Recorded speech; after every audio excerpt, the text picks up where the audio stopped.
part of the Earglue Media family of podcasts.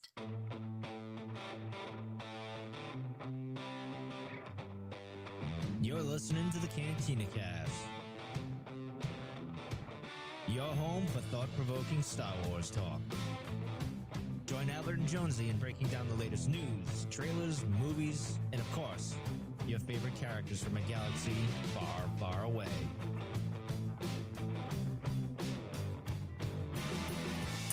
Hello, everybody, and welcome to the Cantina Cast. My name is Albert Padilla, and this is episode 329, A New Hope. This is part of our 9-series Saga podcast sessions. Start looking back at all of the Skywalker Saga films and kind of giving you some retrospective things, both on-screen, off-screen, on-screen, off-screen. And we are also doing what we do best here, I think, and that is breaking down some scenes and analysis, some of our favorite moments in Star Wars, kind of at the very end of the show. And joining me tonight is none other. He's been waiting for this his whole life.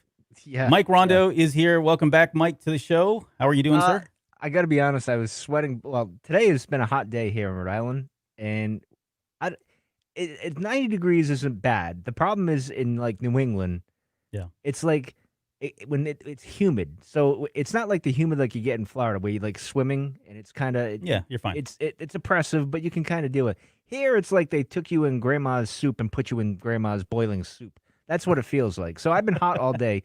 That's why all the machines are off. Everything's pretty much off. But before we went on the air, Albert, and I hit the button, and I'm like, oh, crap, did I hit the wrong button again? Oh, my goodness. That's why I'm laughing, because I'm like, oh, man, whew, I did it. It's all right. I would have enjoyed that. You would have never heard the end of it, because that would have been 2 times in the last 30 days that you've done that. Well, that's what I was afraid of. I was like, oh, Albert's going to never let me hear the end of this. So, but I'm going old school tonight, Albert. Look at that. Oh, wow. Look at you. Yeah. You got a fine beverage there. Beverage is out tonight. So I don't. I'm drinking my decaf coffee here, but I did break out the original. This is my New Hope. This thing's like a tankard, man. New Hope. I know, really. Jeez. Coffee mug. That's it's like a beer stein. It's like the big gulp of coffee mugs. Yeah, it looks it. Anyway. So we got a bit of news, a bit of bad news for anyone that's watching, and there's not many. No, I'm kidding. But anyone listening, there really isn't. Last show we teased that someone was coming back. I did not lie. No, you lied. Just had something come up, and so unfortunately, Jonesy will not be joining us tonight on the show. He is slated to come back next week, but that's tentative, so I don't want to promise anything because we're kind of slowly working him back in here. Yeah. So apologies to anybody that tuned in, especially his mom. I know who's watching. Hi, Miss Jones. Mrs. Jones, how are you doing? So do sincerest apologies. But no, he seriously won't be here on the show. We do expect him to be back next week, but it's tentative. So he will be back. It's imminent. Let's just leave it at that. He will be back. Life very, happens, very soon. Man. It does. You never know. He'll pop in one day. I swear he will. Does. And I'm going to pop out someday, and it'll be great for everybody. Again, false promises we cannot keep. Yes, someday. All right. Well, let's get into the show because we were originally going to talk about news, but I told Mike, I was like, this is probably going to be a 2-hour show because I could talk about A New Hope for at least 3 hours, but I'm thinking if we can just get it under 2, then... no. Yeah, let's not. No. All right. An hour and 20. Hour and 20, hour and 30. I don't know. Sit back, get a beverage, go pee right now because it's going to be a while.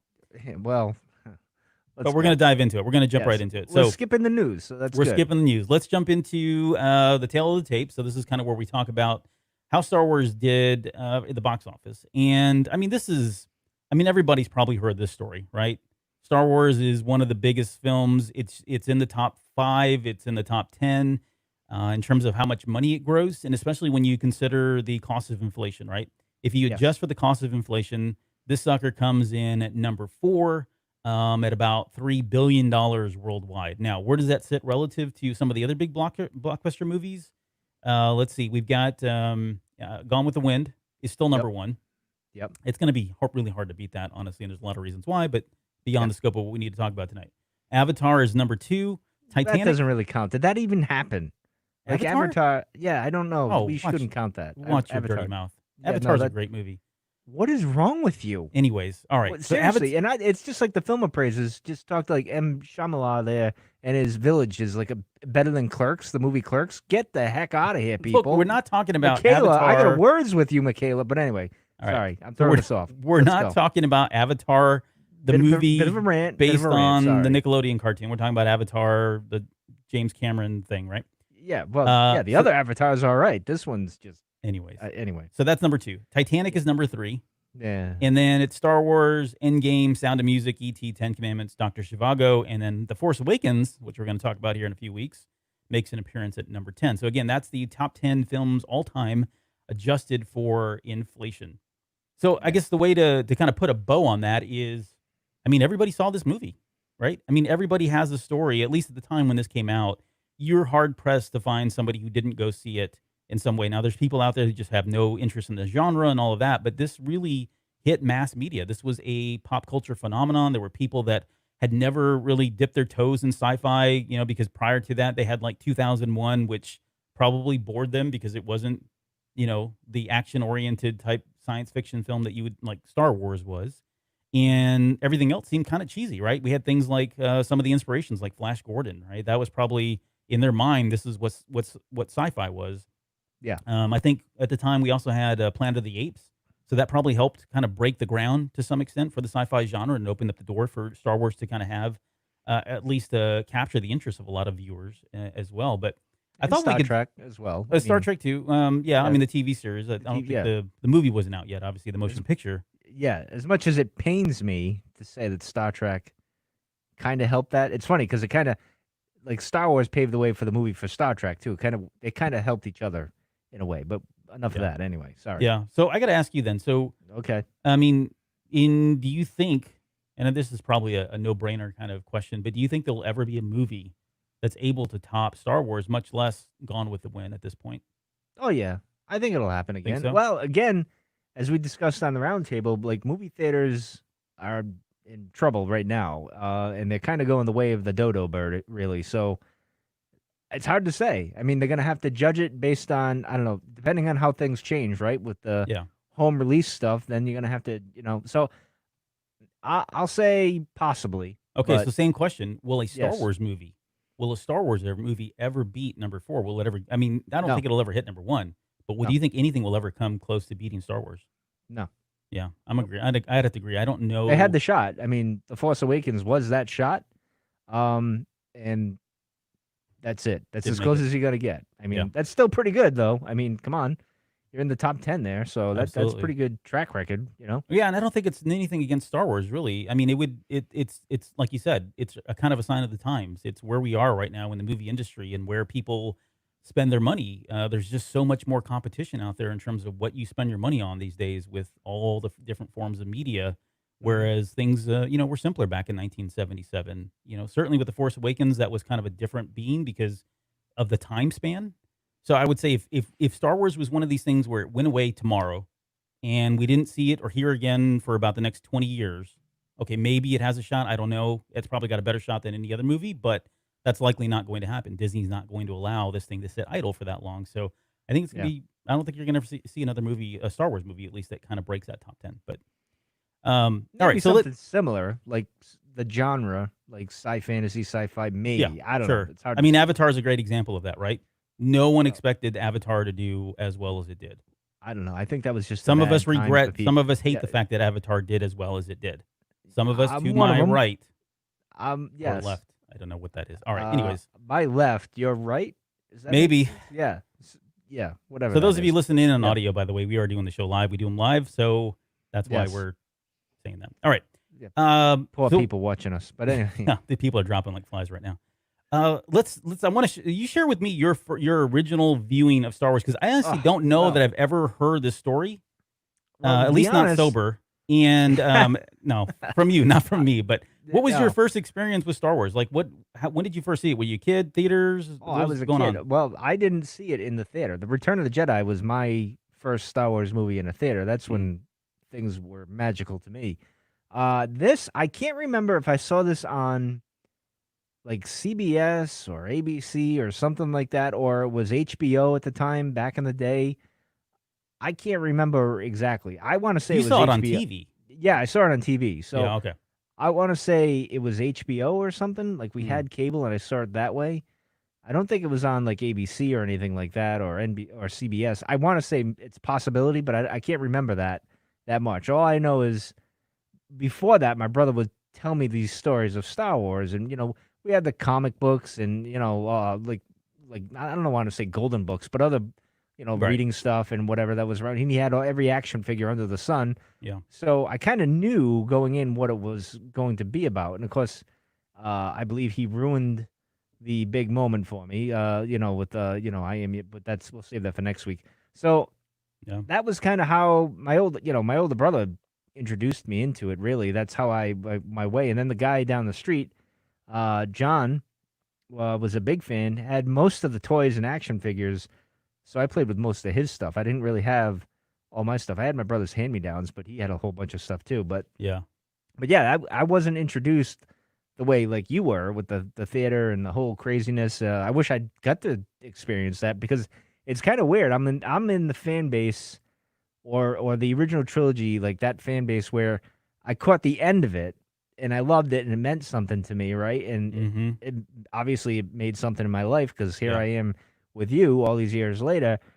And then I got to see the prequel trilogy, but it as magical as that was, after 16 years, and that was great. And then of course with the Force Awakens, and everything that was cool too. I'll never be able to experience what you did back then. Like I miss that first, it's like when you take the phone, the cellophane off the iPhone thing. Like I didn't get that Yeah. moment with Star Wars. I've had big moments and special moments like that with the crowd and everything, but not that. Even though I'm an original trilogy guy or fan, like I didn't experience Mm-hmm. what you got to experience. I just Well- missed the window, which sucks, but I get it though. Yeah, but I'll say this: I don't appreciate the fans out there that somehow hold the idea or this fact that they got to see it in the theater as like some level of fandom. Like it just that bothers yeah, me so much, and you see it all the can't time. do It's that. like, well, I'm Yeah. an original. I saw it. I stood in line. I don't care. Nobody cares. It's like that doesn't justify my fandom being any more or Oh, I greater agree, than yeah. yours, right? And I just want to put that out there that I don't go into talking about this stuff that way because to be honest, I was only 5 years old when I saw it, and what I saw was, I mean, I have images in of the experience, but I can't tell you like, oh, I remember we stood in line and I remember Yeah. buying popcorn and I remember I don't have those images. I don't have those memories. I have just memories of like flashes of imagery and things that I saw. But quickly, because I've told this story a million times on this show, and I've told it more recently on another show that I was a guest on. But for me, I saw it at a drive-in theater, and we didn't have a drive-in theater in our town. So I grew up in a place called Shelby, Michigan, which had a very small it had like hundreds of people, and that was literally the population. And so you had to drive to the next small town to get to a get to a drive-in. And so we drove out to there. We saw it there, and I mean, it was all more visual for me because Yeah. the sound was coming through a tiny little speaker, right? Yeah, That was little- hooked, that was little- hanging off your window. Hey, Of the drive-ins driver's might be side. coming back though. Well, they are. They're booming out here in Austin. I'll tell you that. So yes, but continue. Sorry. But no, yeah. So I mean, I didn't get the audio experience by any means whatsoever, right? It was as So best it's it was like a coming through a little mono crackly speaker. Oh right yeah. there. Imagine you're at the drive-through on a bad speaker trying to order a cheeseburger, a number 2 combo, hold the onions, and that That's sound it. that's coming out of that's what we were getting listening to and watching Star Wars, right? It's amazing because your iPhone has better speakers. Yeah, than that absolutely. was. Oh yeah, it's I mean tinier. it was. Yeah. But even still, I mean, I know that captured me, right? The imagery captured me, and what I was seeing visually was just. I mean, I was only 5 years old, so I'm like, Well, of I don't want course. to say No, like I've I- never seen anything like that before. Well, of course I hadn't. I was only 5. I'd seen nothing but cartoons at that point. But and then it wasn't even until years later. It wasn't until Empire Strikes Back that I saw it in the theater, and it wasn't when Empire came out because the only theater that was close to us, we had to drive almost 40 minutes to a town called Muskegon. We had to drive there to get to a mall that had a theater, and that was and I'd already seen I think Raiders at that point. Yeah. And it's real foggy now, but I think Raiders was the first one I saw, and I saw Empire probably on the way out because it ran forever, right? This is back in the days when movies would run for. Yeah. I mean, Star Wars ran for over a year. There's posters out there. You go look at it. It's got the birthday cake showing the 1 year, anniversary Which is birthday another kind of thing. back to your original point. This is another reason why you won't see that. Right. You know what they I don't mean? stay in. They don't stay in there Yeah, that long. No, because they want home release and all that other, but all that other stuff. But yeah, I didn't get to see Empire. I don't know why, to be honest. I was a little older. I probably could have saw it. You're probably in trouble. Punishment. Well, the good chances that I was because it was me. But I do remember Return of the Jedi. That was very vivid, and we'll talk about it next time. Yeah. Well, when we get to Return of the Jedi. So, but yeah, I unfortunately I missed that window, and I see when you watch Empire Dreams and they show all the footage and the theater and everything, and people talking about it, that the world was just different after that. I get it. I totally get it. I just wasn't able to go online and experience that like you did. You got to. At least yours was unique. It was a drive-through, right? It wasn't like a drive-in, not a drive-through. Drive-in. It sounded like a drive-through, but yeah. I'm sorry. Yeah, I got confused. But that's a unique experience too, because a lot of people that are probably watching and listening now, well, now they're going to get into drive-ins. But prior to that, they weren't around. We only have one that's right up the road from me. That's the last one, like in Rhode Island, but we'll probably have 10 more by next week. Who knows with the way things are going? So yeah, it's funny how COVID kind of kickstarted that whole little film or that industry all over again. So, all right. So let's. So before we get into on screen, just a couple more off screen things I want to talk about. We can't not mention all the inspiration that came from things like Flash Gordon, The Hidden Fortress. Which, by the way, have you ever seen? We've never talked about this either, but have you ever watched The Hidden Fortress, the Kurosawa film? I have. The last time I watched, I think it was just before The Last Jedi. Yeah, I think Ryan Johnson referenced that in The Great Escape. I think he referenced or whatever. So we watched it. I watched it. But yeah, definitely watched it. It's kind of one of these rite of passages for a Star Wars fan, right? Like you start to hear about all the influences. And I don't know, maybe that's just me, but I've heard other people talk about this as well. Like when they really start to get into Star Wars and they want, they've seen all the movies and they're like, okay, I need something more. I want to take it to the next level. They try to enrich their experience by going back and looking at the original source type stuff. And that film comes up because of some of the characters and the storyline, and there's some very similar plots that are happening in parallel. But that is a great film, so I recommend it to anybody that's not had a chance to see The Hidden Fortress. I think you owe it to yourself, especially if you're listening to the show. You probably owe it to yourself to go out and watch the movie. I will say it's black and white. It is subtitled. It's all in Japanese, right? So I just want to make sure you know what you're getting into. But it's a great movie. Like it really is. You get past all that though. You get. Absolutely. You move right past that when you. It's a testament to Kurosawa's directing more than anything. Yeah. I mean, he really has a way of kind of putting you in there in the film. But all right, and then obviously The Adventures of Robin Hood, and we're going to talk a little bit about how those influenced Star Wars and what we saw in Star Wars, because it was a very different, very unique film in a lot of different ways, and a lot of that was because it drew its inspiration from things like The Hidden Fortress, Flash Gordon, and that sort of thing. But let's talk about the toys. So you've already mentioned your brother had the toys. So were you living vicariously through your brother and what he was watching and playing with, or did you at some point did they finally say, okay, Mike, Mom, Dad, they finally gave in and bought you your own Millennium Falcon? Oh, no, nothing like that. I had, those were hand-me-downs, or I borrowed, so to speak. Right. And I remember when Empire came around, or just before Empire, I was fighting over the Boba Fett. Like that was like a war between me and my brother, and I somehow won. Like I think he was older, so he's like, yeah, all right, I've moved on. Yeah, you can kind of have it. Hand-me-downs. Yeah, exactly. But I remember the toys vividly. I remember playing with them constantly. And I always laughed because they didn't look like the figures, like Luke with the yellow saber and the way it came out, and Obi-Wan in the fancy 70s cape that he had, the vinyl cape going on and all that. It was weird. I'm trying to remember when I was a kid, like the Jawa, one came clothed and one came like plastic, and I can't remember which one we had. Yeah. This is the cloth one, and this is compliments of my brother who's actually on right now. Yes, I saw. He handed me this just like last weekend. So I don't know if we had that one or we had I think we had that one, to be honest. I mean, it was so long ago. It was almost 40-something years ago, or 30-some-odd years, 38, 30, whatever it was. But it's funny because I got the side, no, it wasn't. Gentle Giant made these giant replicas of the original action figures, and I do have C-3PO, R2-D2, and I have the Jawa. And I think the Jawa has the cloak on, like the cloth cloak on. So, yeah. So but I can't remember originally, but I just remember playing with Obi-Wan all the time, Luke, Leia, Han, Yep. all them. Empire. I remember liking Empire's action figures better in the originals, of course, Boba Fett. But I liked Han in his snowsuit.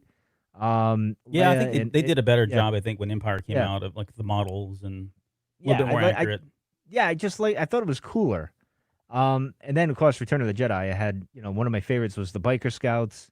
Of course, we had the Royal Guards. Those were the other. Yep, I didn't have the Palpatine one. They're cute. Strangely, I didn't have Palpatine, but I have him here. Where is he? Nope, I got Luke here. Oh, Yeah, look at that. this guy's been with me podcasting since the start. Like this is my luck charm right now. Really? So yes, I've had every time I podcast, he's right there. He stands right there. Yes, guarding me. Very giving me nice. Advice. Yes, it's lovely. Yeah. Yeah, go ahead. Well, the only thing is just to mention, like, you can't. I mean, the action figures, and there's a story. If you haven't had a chance to go watch The Toys That Made Us, which is the Netflix series, that is an amazing series, and you owe it to yourself again to go watch that because it does talk about how much of Star Wars really impacted Kenner and kind of launched them into the stratosphere, really, and they never looked back from that. Not to say that they weren't doing all right, but there's my brother. Yeah, I forced him to watch it. Yeah, that sounds very Albert. That story right there. That Right. definitely. I'm not surprised by that. But Yeah. anyway, But anyways, yeah. So the toys, and they're people still collect them. I mean, it just launched a whole different thing. And Lucasfilm, and this is kind of, infamous now about him deciding to get a cut of all of the action figures. And at the time, everybody was like, sure, that's fine, whatever. You want, pennies on the dollar for these little toys? Sure, we'll give you that, whatever. yeah. And he had the last laugh because, I mean, that just was a huge, cash cow for him. And how Well, it's much funny money- because he had said for the prequels, the toys paid for the prequels. Really, I believe he said that at some point. It helped, and now, of course, selling Star Wars toys or toys in general like that right.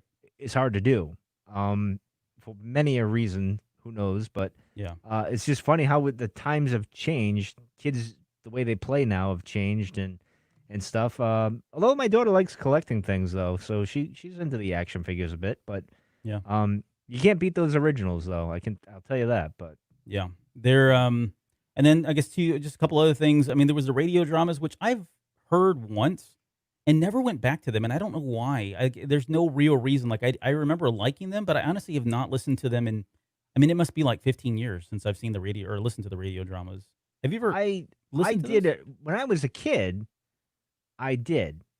I remember. I just like you. I don't know if it's because I don't know where I listened. It was on the radio or it was on like PBS. They did whatever they did. I don't know what they did, but Yeah. I remember listening to it. But then I never heard it again until I got older, when you could search the internet and find these things, right? Yeah. But back then, when they did like something like this, or they showed Star Wars, you saw it once, or something special like that, and you didn't see it for Right. 10 years, or Yeah, you there was never no saw it DVR, again. there was no on Yeah. demand, there was no internet. Right. Yeah. Yeah, it's like the I think it was Jonesy and I were talking about, like, even with He-Man. He-Man came with certain like comic books from like in Germany or something like that, and they had the tapes or whatever. We've never heard them here in the States or whatever, but Yeah. you can go online and you You hear can them. buy them on eBay too. Yeah, that's what I mean. Like, but back then it was so hard to get some of this stuff, and for me, the problem was there were a few Star Wars fans around me. Of course, my brother was older; he liked it, but he moved on to chasing girls and doing whatever he did because he was older. The guy down the street was more older than me too, and he didn't hang around with me that much. So I was kind of, my friends liked it, but not liked it like I am, because obviously look at me doing a podcast all these years later. And you have So- a Luke figure next to you too, but go on. Yeah, exactly. But for me, like, I would escape, play with my action figures, and all that stuff. So it's Yeah. special. It meant something. But yeah, those type of things, you see them once, and that's it. Right. And the radio dramas, like I wasn't even, like they didn't become available until I would think I was in high school when I saw them and they had released them on tape, like the Yep. collection of them.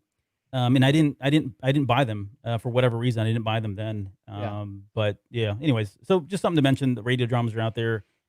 Take a listen to them. They're actually pretty fun. Which I don't mind. Which is why I was excited with the Dooku book. yeah, Like when it came out, very it was much, kind of very like similar that. in tone. Yeah. It was good. It was cool. And then it's funny. I actually, around Halloween time on Sirius XM, they have the radio dramas where they do the Halloween stuff. I recommend you do it, Albert. But anyway, I forget the Okay. name of the channel, but it's interesting stuff. It's funny. I don't know. I like the 40s channel too. It makes me think of my grandparents back in the Oh day. yeah, I yeah. don't know. It's weird. I'm weird The like that. Well, we know that. Yeah. The soundtrack. Okay, so we're not going to talk about the soundtrack because let's try to talk about the soundtrack as we get into the moments and just bring Okay. it up through, naturally, organically as we talk about stuff. But that is definitely a talking point. And then the very last thing that we probably should mention is the special editions for all of Oh these, yeah. Yeah. because this was a very special time. Like we all, talk about the release of the Force Awakens and Yep. what that, or sorry, not the Force Awakens. Well, yes, but that's not what I meant. Prequels. Episode 1, right?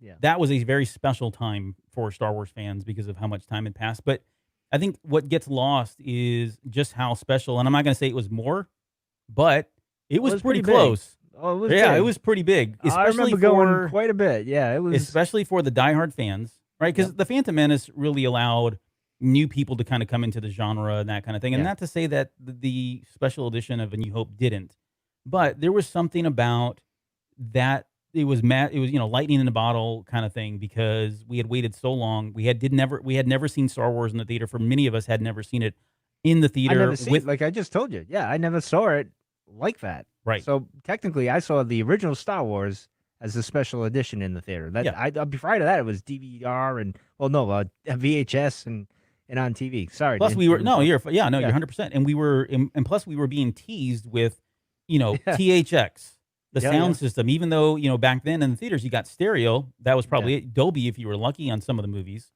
but beyond that, you didn't have THX. You didn't have the stereo systems, the sound systems that we had at least back in 1997. And on top of that, we had this thing called CGI, which we'd seen a lot of prior to that. There were some great movies that had come out, Jurassic Park. There was the stuff that we saw like in The Abyss and Terminator, right? On and on, all these different movies. But now we were getting teased that we were getting all this additional bonus footage. Oh And yeah. we didn't That, know one way or the other, like whoa, really? We're oh getting the yeah. full That story. This is stuff that we yeah. never saw that was always intended to be there. And, the just the fandom that was leading up to it, all the marketing materials, the trailer. I do Cantina Radio every once in a while, and I try to play Yep. the trailer, the actual trailer for all three movies because it's super dramatic. It's really powerful. I think it's one of their better trailers. I think, in my opinion. But anyway, so let me I guess give me your experience and with the '97 special releases and what that was like for you. Well, it was an amazing thing because I just basically got out of high school. The internet was around, so getting these like I was going to StarWars.com, the special editions coming out. People were abuzz. What's the footage? This, that, and the other. And I remember me and my buddy John, we went to the theater. We saw it multiple times for all three. It was a special thing. I think I clung to it because I was like, well, I didn't see the first two in theaters. Yeah. So this is special for me. Same with my buddy John. And I'm like, well, we're never going to get anything else again. This is as close as we could get. Again, that same old tune we play. So I should have known then it wasn't going to, but then of course we get the prequels. It all helped pay for the prequels and the action figures and all that stuff. So it was just a pretty amazing time. I remember it reminded me very similar of what The Force Awakens was because the lines were out the door and you couldn't get tickets. It was crazy. Yeah. From what I remember, and it was awesome. Oh, it was special. great. Yeah. I mean, I was 24 when these came out, 23, 24. So I had nothing to do but wait. Me in too. line. I was out of high school, nothing to do. When I wasn't working at my little job, this is what I did. I went to movies by myself and chilled out or whatever. But yes. But yeah, I mean, that was, I remember standing in line, camped out, waiting to buy tickets, camped out, waiting to get into the theater, running in, saving, 2 rows of seats and putting bags and jackets and any other kind of, hats, underwear, whatever I could throw on a seat to make sure that seat was safe for the people that were coming in. And we were buying tickets, at that time, there was a group of us that were going to see movies pretty regularly, like once a week. Kind of thing. We were seeing all the big movies every Friday, that sort of thing. So it really was a whole different experience than than anything else really at the time. But it's just the '97 movies. Retrospectively looking back on them now, I'm not. I'll say this: I still love the re-releases. I don't love them as much after doing this show. because Really? well, Really? yeah, and here's the thing, Yes. because doing a show like this or doing anything where you're in the weeds of stuff all day long, there are Yeah. things that bother me now about the original trilogy as a whole. There are things that bother me about the prequel trilogy, and so for me, the original trilogy special edition is almost like its own set of movies. And I've got things that I really like about it, and there's things that I just do not like about it, and I really question about, was this the beginning of everybody just saying, "Yeah, Mr. Lucas, that's awesome. Do that. A That's a little bit. great idea." I think that's Little where it bit. started, but yeah, but it wasn't until we get to Attack of the Clones where I think it reached its height. But anyways, I that's always, a story I for another day. always, I always liked the special edition. See, I was always open to it because, again, maybe it's that disconnect I had because I wasn't in the theater the opening day of when it all really happened or whatever, and I just saw Return of the Jedi and fell in love with that or whatever, and maybe the special editions. Maybe again, maybe it's more my nostalgia because that was the first time I could see it in the theater that way, and I liked the special editions. Like I liked the Dewback scene. Granted, when you look at it today, in today's eyes with the CGI, you're like, Sure, "Ew." yeah, you like Yeah, you can I nitpick, but mean, no, yeah, they I get cleaned it. it up in the Blu-ray thing and everything. They, to George's credit, but when you look at the original, it's just a cardboard cutout in the background over there and not doing much of anything. You hear the sound. I thought it was pretty good. I don't think it was now the Job of the Hut thing. Okay, well that's kind of like the pair in the old Attack of the Clones there. So I mean Right. I'll grant you that. So but I don't look at it. I don't think it was all that bad for the time, I Well, guess you could say. hold that thought, because we are going Okay. to talk about one of the scenes later. McClunky? We're going to talk about McClunky later, yeah. And I don't know, I do have, and we're actually going to talk about another one because I put crate dragons in here because that's another Okay. one that really bothers me. But anyways, okay, so Why? Because they let's changed it. shut up. All right, yes, they did. But to be honest, I agree with you. The first look at Albert's mad at me. The original call, I liked better than the all right. Let's just leave Exactly, it. that's my point. It's like there's I'll stuff give that you I that. like, I'm stuff I giving like you about the 97s, and there's things I just don't really care Yeah. much for. Well, I'll give you that. I'm conceding this to you, Albert. I Okay. agree with you. Okay, right, you don't I'll- have to I'll- be mad. You put your head down in disgust. And shame. Yes. All right. Continue, sir. All right, let's get to the on-screen stuff. All right, so we gotta talk about the beginning because this is iconic. It's legendary. It opens with the Fox fanfare. Dun, dun, dun, blah, blah. I mean, that's all like Yes. that's synonymous with Star Wars, and it was one of the things when Disney bought them. That was one of the That was like yeah, you're that like, was a problem. wait, what's Yeah, gonna happen? Is there You gonna just be there? Is it not? What's that gonna be like? that was like the original like get you pumped up before the big clapping Yes. and yelling and hooting and hollering. That was your cue. Things are going down, man. Right, Come on, that's get in your exactly seat. right. You had two You of know? those because you had that. Yeah. Yep. Then you went to And then- black. Yeah. Then the And the Lucasfilm long logo would time- come up, Yep. and that The was long another time. one. And then it Yep. would go black, and then you had your third one, Yep. which was a long time ago in a galaxy Yep. far, far away. And then you finally got to let it all out Yeah. Exactly. once the main title showed, right? Yeah. When it comes out. Yeah. Yeah. So exactly. I mean, all that was pretty, and we don't get all that today, obviously, with the Disney changes. But I mean, it was iconic. It was something that we got to experience 3 times with the special edition releases. Again, having not seen anything for what was it, 14 years or whatever the time Something span like it that, was. yeah. And then we certainly got to see it, obviously, in the original or the sequel trilogy, the prequel trilogy. We You'll got get to it do all straight, of that. don't worry. Yeah, I'll get it straight. Yeah. Prequel trilogy, and then Disney came in, and that kind of got pulled from us. But that's not really what this show's about. We'll talk about that when we get there. But there were a couple things about it. So the Fox fanfare was one. Seen a long time ago in a galaxy far, far away. I mean, come on, right? This is the stuff we're talking about.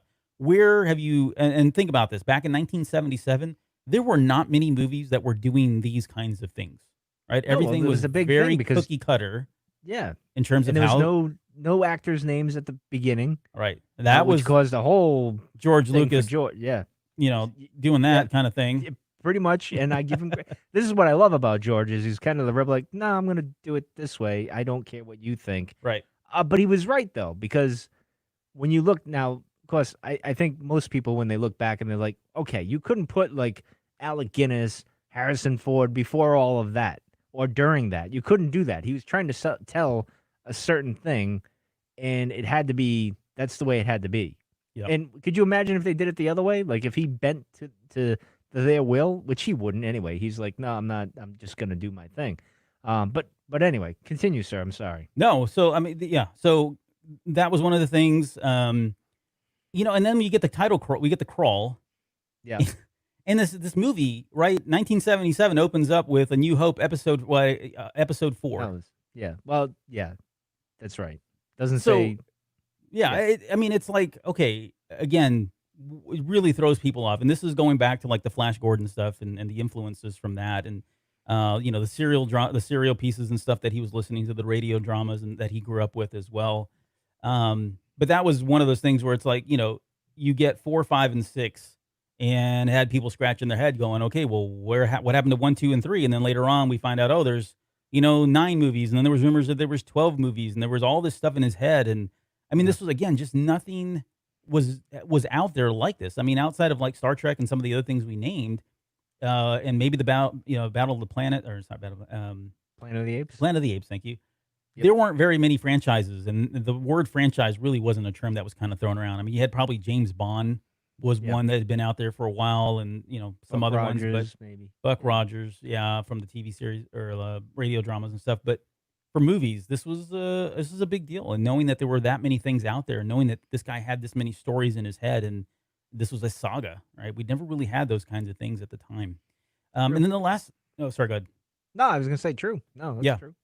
And the other thing that, as far as the opening gave us, and this is kind of, I threw this in the opening, but this is another one of like the things like the soundtrack, because that main title theme, and I've said this in the show before, I don't think John Williams was in his prime when Star Wars came out. I don't think he hit his prime, although this was amazing. Don't get me wrong. He'd already had Jaws. He had this one. Close Encounters was not far behind.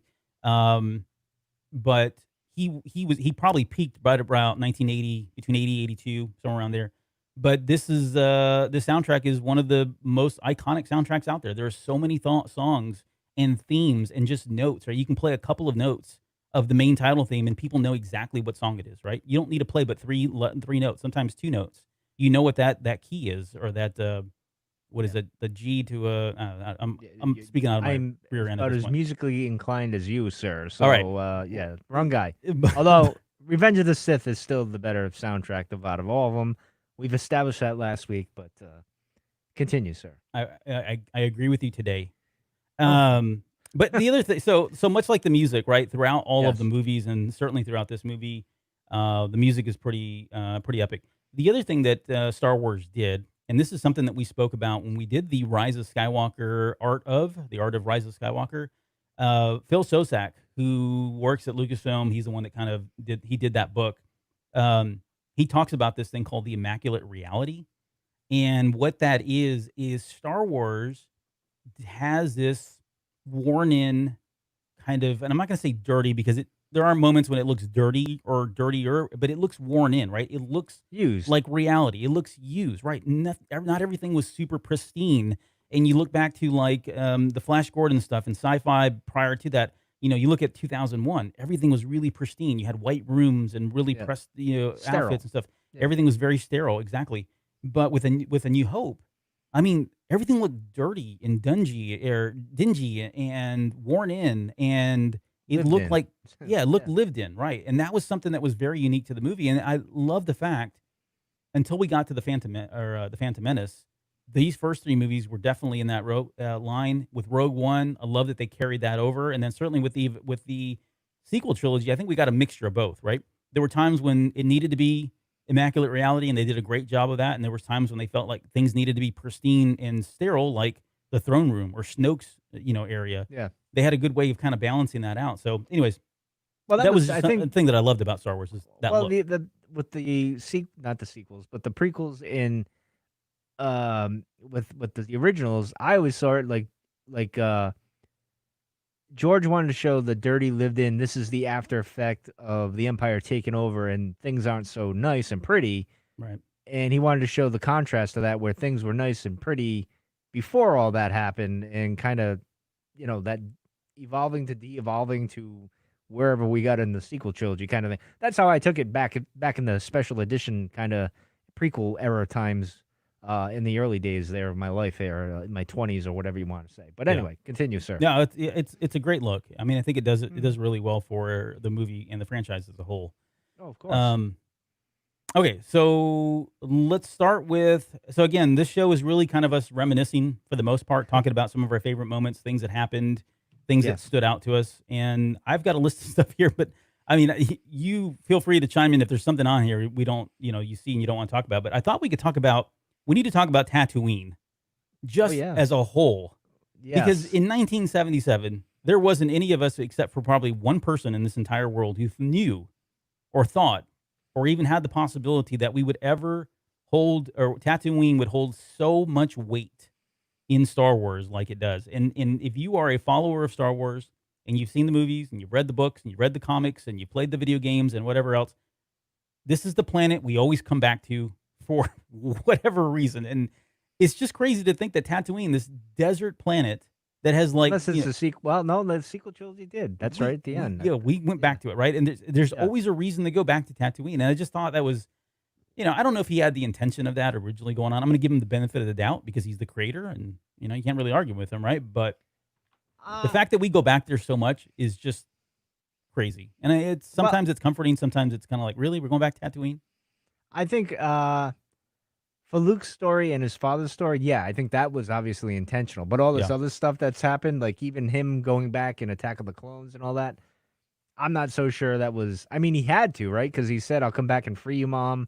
Yeah. That type of thing, and he's worried about his mom, so he had to kind of close that knot up or loop or whatever you want to say. So yeah, I guess it was planned in that aspect. But as far as like, I think they tried to avoid it as much as they could with the sequel trilogy. Right. What they did with The Mandalorian, I thought was done very well, to say the least. The way they did that, I thought that was great. Of course, and Mark Hamill did the droid's voice, by the way, in the cantina, which is perfect, considering everything that you know about the history there. So Yeah. I don't have a problem with it. I always complain on the show, if you go back and listen, that we go to the well with the characters too much as it is. And Dave always does this, and I always point this out all the time. He does it well, but I think he flirts with maybe doing it too much. That's just my opinion. But anyway. Yeah. No, I agree. And that's kind of the point. It's really like, I don't mind it. It's Tatooine, so it's hard. It's really hard to like have a negative opinion of Tatooine, but you're right. We do go back there so much in everything in Star Wars. I mean, everything in Star Wars goes back to Tatooine, just like everything eventually gets back to Jabba the Hutt, right? That's a whole nother conversation that we can probably get to at some point. But listen, we're going to get back to Tatooine again because someone's going to dig those lightsabers up again. So, yay. The one, yeah, from Rise of Skywalker. Episode All right, so 10. we talked about the importance of Tatooine. Let's talk about crate dragons. We've already kind of spilled That the was beans the on one coolest- of these. This was one of those scenes that was awesome as a The kid. skeleton? I thought it Yes. was like, whoa, what the hell is that? Right. And C-3PO, the guy who's scared of everything, is just walking by it like, hey, no, big deal. And I'm like, what is that? Like, I was so like curious. They don't even mention it at Yep. all. I had to It's find this never out. mentioned. Yeah, I'm trying to remember if years- it's mentioned in the novel. I don't know if it's the novel or if it was in a comic somewhere. I don't know where the hell I heard it, to be honest. It was so long ago. But I remember saying, what is that creature? Are we going to run into that creature and deal with that? But I remember being so like, it's one of those things in the early days of the original trilogy where you had those kind of, you can't call it an Easter egg, but you had something that's there and you're like, well, what the hell is that about? Right. Nobody mentions it. They ignore it. Right. No big deal. Exactly. Or someone says, oh, you fought in the Clone Wars? And then you're like, whoa, what the hell is the Clone Wars? And then for 30 some odd years, we wonder what the hell that was until we get that answered, right? So these little things, this is what was beautiful about the original trilogy. The prequel trilogy, you couldn't do that really too much. The sequel trilogy, you couldn't either. Like the original trilogy, you had a blank canvas because it was the original, right? So you could mention something and not explain it at all, which I love. Yeah, we'll pick that up later. Sure. Yeah, I love. And you can see that a little bit in The Mandalorian. They kind of might mention something like the tracking thing. I want to know what the heck the tracking thing. I don't think I'll ever get an answer to it because Dave's gonna be like, "Well, that's just a plot device, no big deal." Right. We'll never hear the end of it. Yeah, exactly. Like it's a problem, but we're not gonna answer it. So, which is fine. I don't care. But anyway, what about you? Well, no, I threw crate dragons for that same reason. Seeing the skeleton, right? All of that. I mean, that's just world building, and certainly teasing us with all kinds of the expansiveness of the universe and of Star Wars itself. But The other thing was the dewback sound, or sorry, the dewback, the crate sound itself. Like the original sound is still my favorite. I've Yep. always thought it was the best one, and I really didn't understand why they had to go back and tweak it. Not only once, but I think it's been tweaked twice. Because I Well, think 'cause the he Blu-ray version or the Disney the version now last has one the version.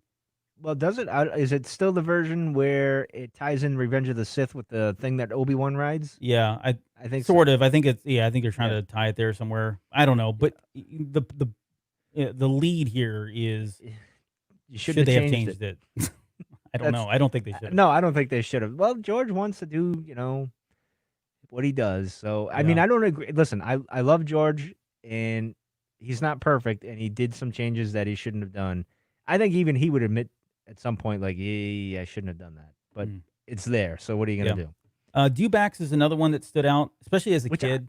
I thought that was fascinating, those Yeah. creatures. And they weren't that big of a deal. But you had the toy, right? They had the Dewback toy. You put the Right figure through in his it. right through his back. Right through his back there. Which I think added to the mystique to the character, like to the creature. Yeah. But that was what Star Wars was. It was like this creature. You'd see a dead creature. You're wondering about that. This is where your mind, as a kid, gets captured. You're like, what is all this? Like, and then So we're not I even was- really. Yeah, go ahead. No, I was gonna Sorry, say. So Albert. I was that. No, that's all on point. The other thing that really captured me about the Dewbacks were two things. One, I had the original, and I still have it. I can't reach it because I'd have to go around and knock a couple things over. But I had the original storybook for Star Wars, the Scholastic storybook, and that's one of Yeah. those things where you open it up, it has a picture of that stormtrooper, and it's one of the promotional shots. It was used a lot early on, but it's a stormtrooper kind of just standing there, and you're really up close, front and center. That camera's right on the front of that Dewback, right? If you know what I'm talking about, you know what I'm talking about. But that image was always just so stood out to me as a kid. But then it was right on the heels of Godzilla. Like Godzilla at the time was huge. I mean, I was going to drive-ins and watching these movies, Godzilla movies at the time. The cartoon was just a few years away from coming out, but it was really peaking, at least in the U.S. And so going in and seeing this, for me, Godzilla and the Dewback were pretty much the same thing, right? They were synonymous, and I really couldn't. The lines were blurred in terms of all that, but those were They're really pretty kind of blurry lines there, sir. Because Yeah, they very don't blurry. look a thing I alike. know. Other than the color, they don't look alike. But Godzilla was a big thing, man. I mean, love- it was that Dungeons and Dragons was. Oh no, I get it. I It get was it. just, I mean, it's something different, right? We'd never really, again, seen much something like that, and that looked realistic. Like I thought they really did a great job with the creatures throughout all of the the original trilogies, and really the series in general. But anyways, so I threw Dewbacks in there because there is something that stands out for it. Let's talk about Jawas because I know you're a huge fan. yeah. I find them interesting, more so than the Sand People. I'll give you that. I just Let's talk about both together. We got Jawas Okay. and Sand People both on Tatooine. When the movie came out, again, it's one of those things where I don't know that we really realized how much of the well these two things are, because we do always go back to Jawas for certain things, like we go to yeah. Sand People, most recently in The Mandalorian. They came up again. I like that, but I did my one criticism of the Mandalorian with the Sand People were the way it was executed. Like he's looking through his scope, and all of a sudden they're like there. Yes. Like he would have saw them or heard them, or But I think don't know. I always saw that, and I think we talked about this when that episode came out, but it was kind of like, okay, he's trying to show you that there's something about the Sand People, that they're elusive and they're very stealthy, because they surprised Luke and they've now surprised, Jin, or what's it? Yeah. The Mandalorian. Calico. The Calico guy there, whatever his name was. Yeah, I'm trying to remember that forget dude's his- name. But yeah, I yeah, I mean, they're very stealthy and they can surprise you. I think that's really why they were doing it. But Yeah. and then of course in Legends we talked about the what's his face, the Jedi. He was a Jedi there, and then he was a Jedi wielding. He was a lightsaber wielding. Yep. Sand Oh, I person. forget his name. Begins with an H, doesn't it? Oh, what is his name? Maybe. Maybe. Anyways, but you know what? I have a problem with the Jawas now. all right. Go I don't ahead, like let's them hear it. being off-world Jawas now. I don't like. I don't know if I like that. Like they're off of wherever planet they were on in the Mandalorian. I don't know if I like that. Yeah, and they look a little different, right? Yeah, Their a little cloaks bit are a little different. different. Good red eyes. I don't know. The yellow eyes. Yeah, I don't know. I mean, Jawas are all right. I thought they were the cool toy. Like I liked the toy, but when you see the movie, you're like, yeah, well, they're all right. I mean, they're kind of comical in a good way. Like I don't think they're like that kind of annoying. They're all right. I don't really Yeah. have a big issue. I mean, the Ewoks are a whole other thing, but we'll get to that. Yeah, yeah. You know, So, anyways, yes. so yeah, I guess Jawas, Sand People. I don't know Talk what else about the really. droids, actually, because Sure. the thing I want to mention with the droids, and you could tell I was a young boy. I actually thought they were real, because I gotta say I didn't realize I couldn't put two and two together. Like, oh, that's a man in a suit for some reason. Oh, you're talking about like C-3PO and R2-D2. Yeah, C-3PO and R2. The other droids, yeah, I get that, but I thought they were like remote control or an actual droid, like Sentient in some way. Yeah, Right. yeah. Like I thought they were, I'm like, all right. Then after, like when you see, like in, is it Empire?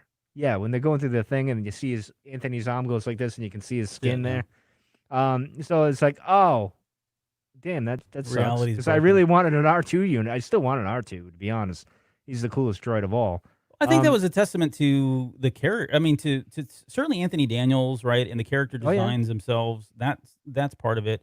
But they also introduced those characters like Chewbacca as Chewbacca, right? They would always introduce Luke Skywalker, Harrison Ford as Han Solo, and True, Mark true. Hamill as Luke Skywalker, and starring C-3PO and RT. They would bring them on as Yeah. C-3PO and R2-D2, and we would see them in It commercials. didn't happen and the Muppets. It was on the Muppets, so maybe that played into it, and I didn't even realize it. Yeah. I was so young. I don't know. For some it was a reason, I thought they long were real. time before they actually credited Chewbacca, right?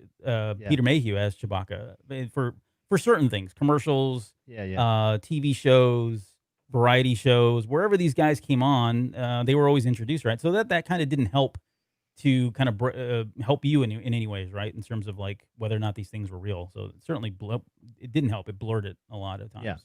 Yeah. I don't know. I Um, just and the way I have to say speaking of your lived-in world type thing that you mentioned earlier, it really sells with C-3PO, and that was by design because they didn't want the camera showing up in the look and everything, so they had to cover it up, and they did a very good job, especially when they were on Tatooine. So I just wanted to mention that, and then, of course, R2 with all the problems R2 was giving them, and you can tell when they're on the ship there when she's about to give the message when he's sliding away, you could tell. Oh, he's gonna crash. He's on a crash He's gonna course. crash. You could that slight little thing, and then they cut. That makes me laugh. It's funny because you don't see it when you're a kid, but as you get older and you get the behind the scenes stuff and all this, you're like, oh yeah, I can see what that. He was It's almost like you want to say, wow, A New Hope is kind of a disaster, and how they pulled it off, I don't know, because you can tell with his moments where you're like, oh man, George, That's a I feel collision course bad. about to happen. It Yeah, happens too, by the exactly. way, on the very next scene after she does that, and R2 rolls away. He starts veering to the right on yeah. that as well. So there's two moments in Yeah. there where it happens. But anyways, no, I'm glad you brought that up because I certainly have laughed a few times watching that. All right, let's move on to the Mos Eisley Cantina. So this is kind of like a subworld of, or I don't know, a sub location or a location within a location thing. But the cantina. The inspiration for the show. For the show, right? Oh yeah, that's Yes. right. It never really. No, I'm kidding. Yeah, You never tied that together? Never Actually, tied that it's funny together. because the latest, I finally caught up to the Galaxy, not Galaxy, what is it? Gallery, the Mandalorian thing on Disney Yeah. there with the behind the scenes, and they showed how they did the cantina, and they used the volume around it. They built like the cantina itself and all that, but then the walls and everything, the background, they just did the volume and made it seem seamless. I don't know. It's an amazing thing. But yeah, the cantina. I love the cantina. It was one of my favorite. Still, like, it's funny because the movie was great. Well, it was good. And then they walk into the cantina and it's like a whole, like, the heroes taking that step into the larger world or the crazier world or into adulthood here. Yeah. All that Joseph Campbell stuff.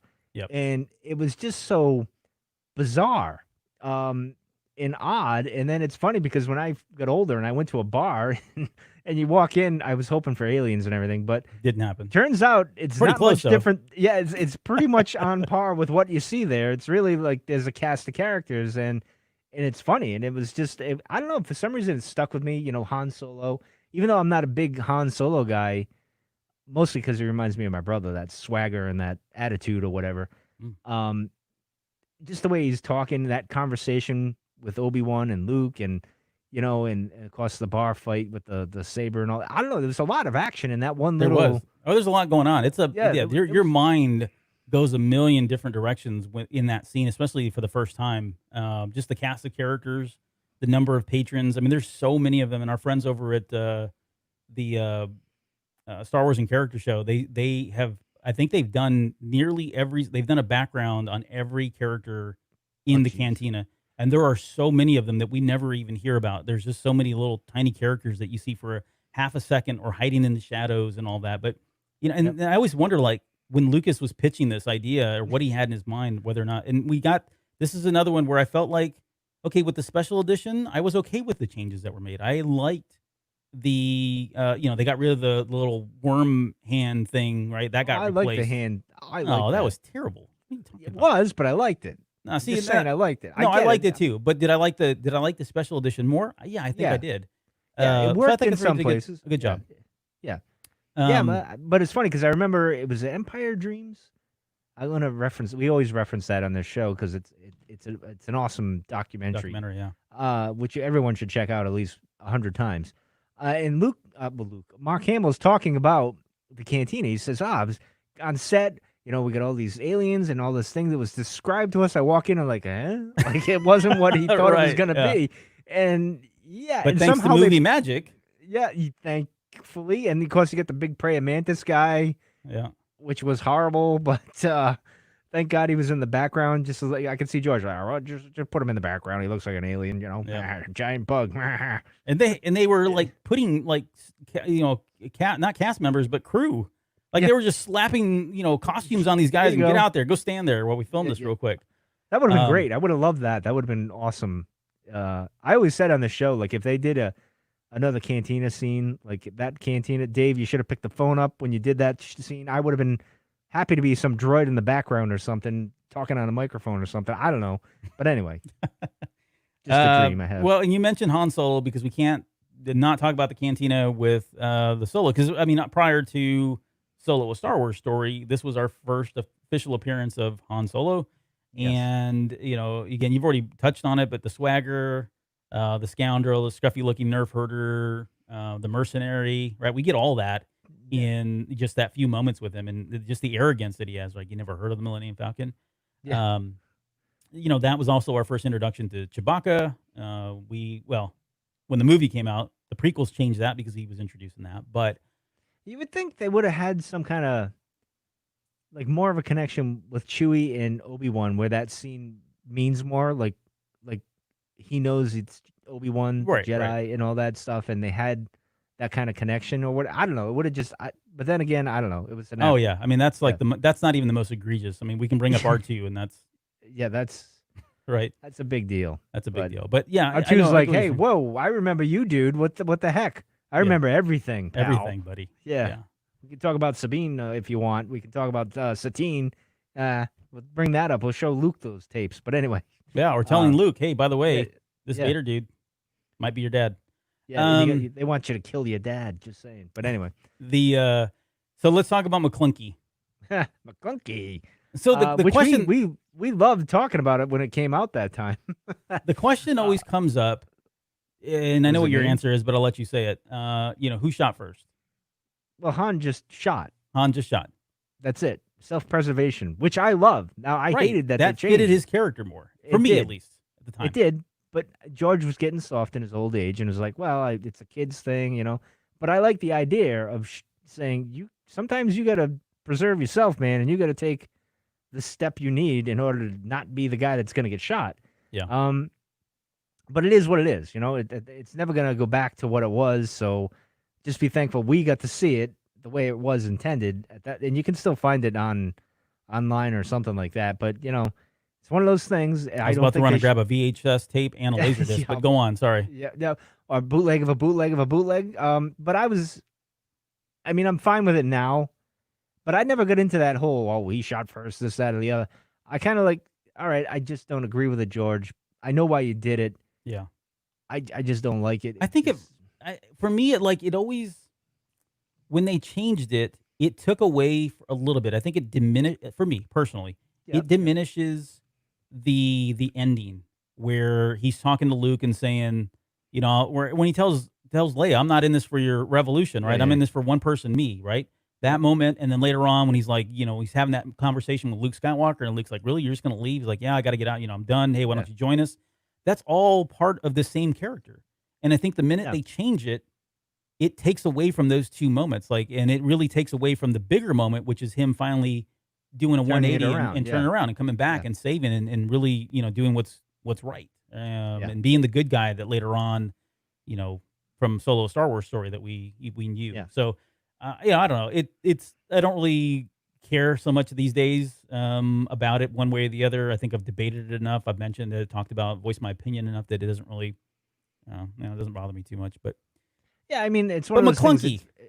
McClunky, I don't understand. What that is was George's, going on? That was his revenge. He's like, well, you think I sold the company, but I got one last trick left in me, man, and I'm going to do it to aggravate all of you. It's the scene you all hate, and I'm just throwing one more thing in just so you can all hate me even more.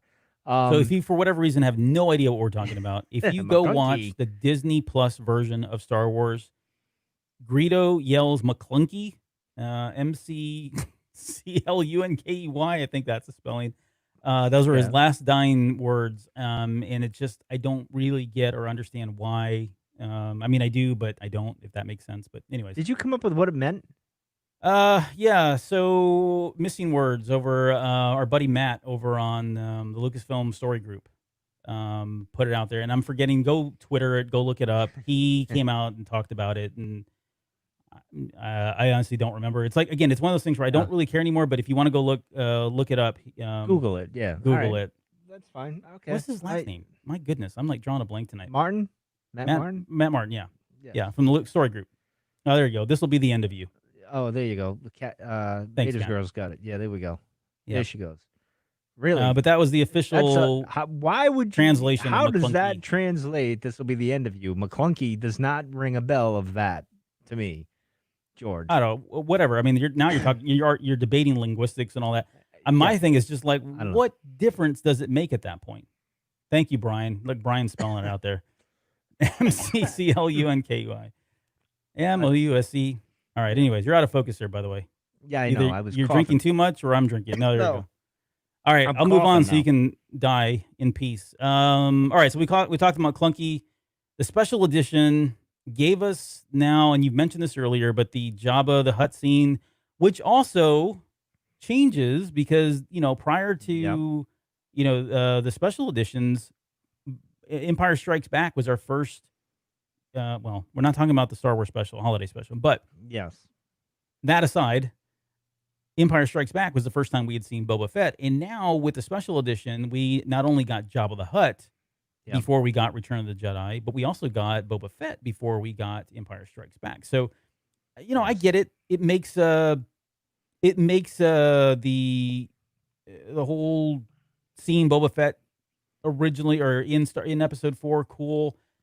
I don't know that was really worth it at the price that I think they paid for basically literally doing backflips and jumping through hoops to try to get the original footage that was filmed with the the guy in the furs and he had the Irish or Scottish accent or whatever it was he was using. British, I don't know, whatever he was using, that accent. I don't know. I think I was fine with it not being in there, and there were two versions of it. I think the original special edition version was, I don't think they did a very good job with the special effects, like the CGI. Oh, the stepping. Yeah, it was a little rough. So if you've got that version, go watch it. The more recent version, the Disney Plus version, or the Blu-ray version, I should say, which is where they kind of redid that again. That one's a little bit more palatable. It doesn't stand out, doesn't stick out. So it is still awkward, him going up and then kind of coming down like that. But I don't know, the whole scene, is it really necessary? Do we really need to have that? No, I don't. The only thing that saves that whole thing is when he says, "Jabba, you're a beautiful human being." That's about it.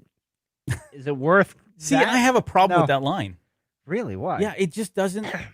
It doesn't seem in character for him. For me, I don't know what it is. Like, I get that they were trying to do it like, oh, he's being sarcastic here or being facetious, and that he's really not a human being. But I never took it that way. I don't know. I don't know if it's because of the way I get Han why Solo you wouldn't.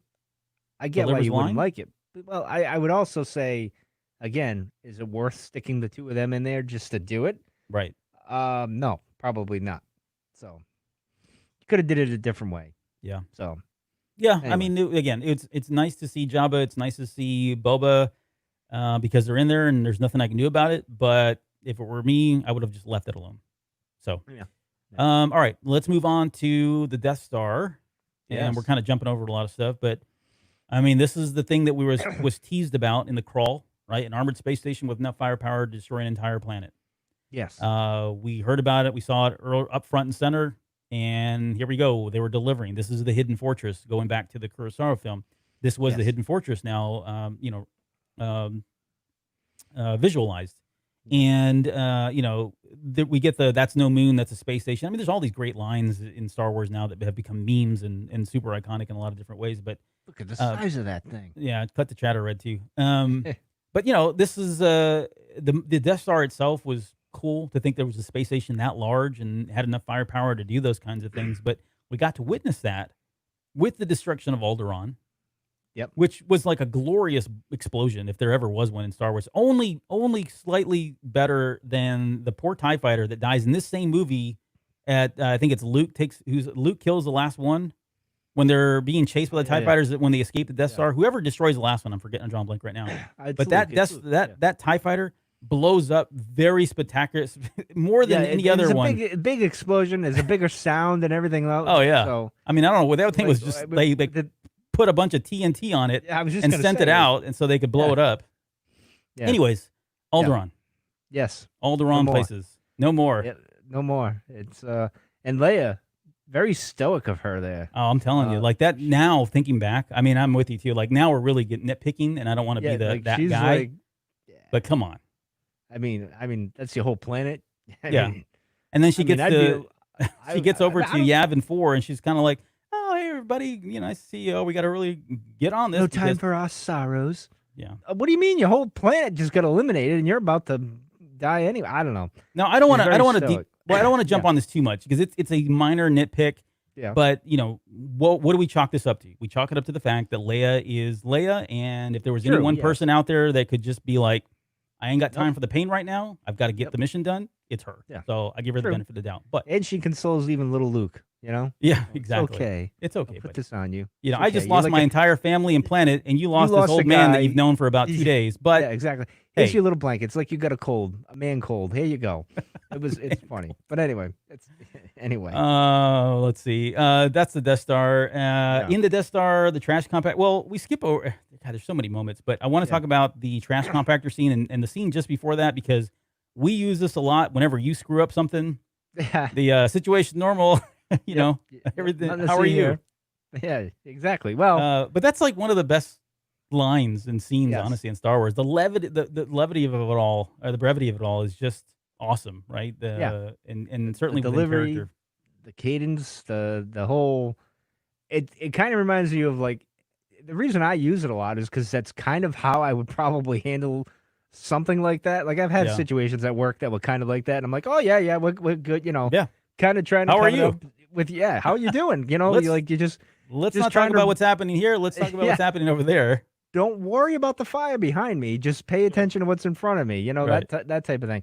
I've had those moments of like nothing that dramatic or it wasn't as funny, but it's a very relatable scene considering what's going on and what the dynamics are. But like you can relate to like talking to your boss kind of like that, and like, yeah, we're good. Don't worry, the nuclear reactor's just melting, but don't worry about it. Sure. Well, I thought you were going to tell us that you've been involved in a number of prison breaks, and this is exactly how it goes down. So. Oh no, it's far. I'm glad to hear that. No. All right. So that scene, they finally get into the garbage chute, Flyboy. I don't care what you smell, you better go. Get in there, that kind of thing, and yahoo! And they finally get in the trash compactor, and that was a scene that, as a kid, that really stood out to me. I don't know what it was. I don't know if I was infatuated with garbage. I don't know. Dianoga, maybe? I don't know. Well, the Dianoga, sure. But there was something about it. Maybe the water looked drinkable. Drinkable? I wanted to drink it as a kid, yeah. Really? Yeah, Confessions of a Star Wars Podcaster. This is what's happening right now. It's disgusting. It's like toilet water. What? No. But the walls. So anyways, that wall's closing in, and then we get the, put that thing down before you get us all killed. Absolutely worship. I mean, there's on and on these scenes and lines and that whole. You know what makes that dynamic? I think what's appealing about that is that's when they come together as a group and they get that mesh and they work, like their personalities all kind of just blend very well, and that's Yeah. where we all kind of start to just fall in love with the characters. I think Yep. that's probably why it's so special. Well, and that's you're hitting on something here, and I'm not going to do this, trust me. But there is something Really? called the 5 stages of team development. Oh boy. Right, Oh, here we boy. go. Oh, Oh boy, I've wasn't been waiting to talk about expecting this. Oh, No, my so the God. 5 stages of team development. One of Really the first are Mike stages Brady right is now. storming, right? And this Yeah. is the moment where they all come together and they are storming. They're like clashing, fighting, arguing back and forth.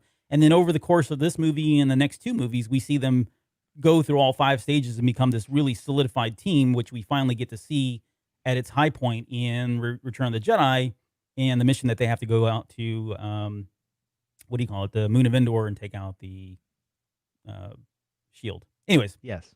I won't talk about the 5 stages of team development, but you're right. This is the dynamic of the team coming together is something that we hadn't seen yet, obviously, but it was something that we looked forward to and really cherished throughout the next 2 movies as well. Yes. Okay, the other something super iconic is the swing. So this is the grappling hook, right? We all wanted that grappling hook that Luke had. Who does? Why My a daughter wants a stormtrooper- grappling hook, by the way. She wants one for her birthday. She wants one for Christmas. It's on her list. I wanted one. Of course, Batman doesn't Had help, one? you know. Yep, he had one. Boba Fett has a little thingamajiggy. So it's like you kind of have to have a grappling hook. But why do stormtroopers have grappling hooks? You never No, know. I don't know. They're I'm like just kidding. We're not answering that. they're like Boy Scouts. They got to have everything, right? Yeah. Right? Oh, They're always be prepared. prepared. Yeah, be prepared. Exactly. That's So, the scout motto. Yeah, there you go. Um, Master. But yeah, no. So him swinging across that chasm, that's super like Robin Hood. You know, we talked about that as being one of the influences for sure. You know, him that the little kiss that Leia gives him on the cheek, right? Well, that started the beginning of love. beginning That's what that of- was. Yeah, the beginning. Of Yeah, that didn't pan out for forbidden you, love. Luke. Yeah. Only more forbidden would be Lambada. Well, you can see why he went to Oct 2 and stayed there. You can that'll mess you up, man. But yeah, the swing was a great. And that one stormtrooper at the very top that is firing down, who kind of just like tilts his head real quick and keeps Yeah. firing back. He's my favorite. I don't know if he's got a name. When anybody asks me like, who's your favorite stormtrooper, it's that guy because he's just like, you don't care. He's standing right there, no cover didn't give up, whatsoever. man. Didn't give a crap. He's just firing down. It's probably George. That's Maybe. probably who it was. Like, I'm tired of these actors. Okay. And we're going to talk about this a little bit later because it's one of the scenes. And we're not going to do this in 8 minutes, by the way. So I told you. Well, you better hurry up then. No, we're not doing that. Oh, But this totally is a hurry up, yeah. lightsaber duel and Ben's death. So let's table that. We'll come back to it because we're going to talk a lot about that here in a little bit. Let's get to Yes. Yavin 4 and talk about the temple and the mission debrief. The only thing I'll say about that is the set for the Rogue? base itself Yeah. I thought was great. Like it's another one of those things. It's like, whoa, what the heck? It's like it's like a Mayan temple, and Yep. prior to this, everything was really futuristic, and we had spaceships and And the stuff, and like Gas planet Yavin right there, the big giant ball of red, whatever. That was Yeah. pretty cool, And the ship's taking off with the jungle. It was pretty cool. It's like where are we? What is going Exactly. on here? Yep. Why is there a temple? Why are we in a temple ready to fight? That's not what a temple really is. Why are we doing that? But we don't answer that. No, don't have time. Then we have the general lie about the plans. Princess Leia got the plans. Yeah. No, she didn't. Well, yeah. Yeah, At the time, she did, At the time, and it's one of those from a certain Yeah. point of view. Oh God, I can't stand. We got to ban that in From a 2021. certain point of view, Yes, she did Yeah. get the plans. But yeah, you're right.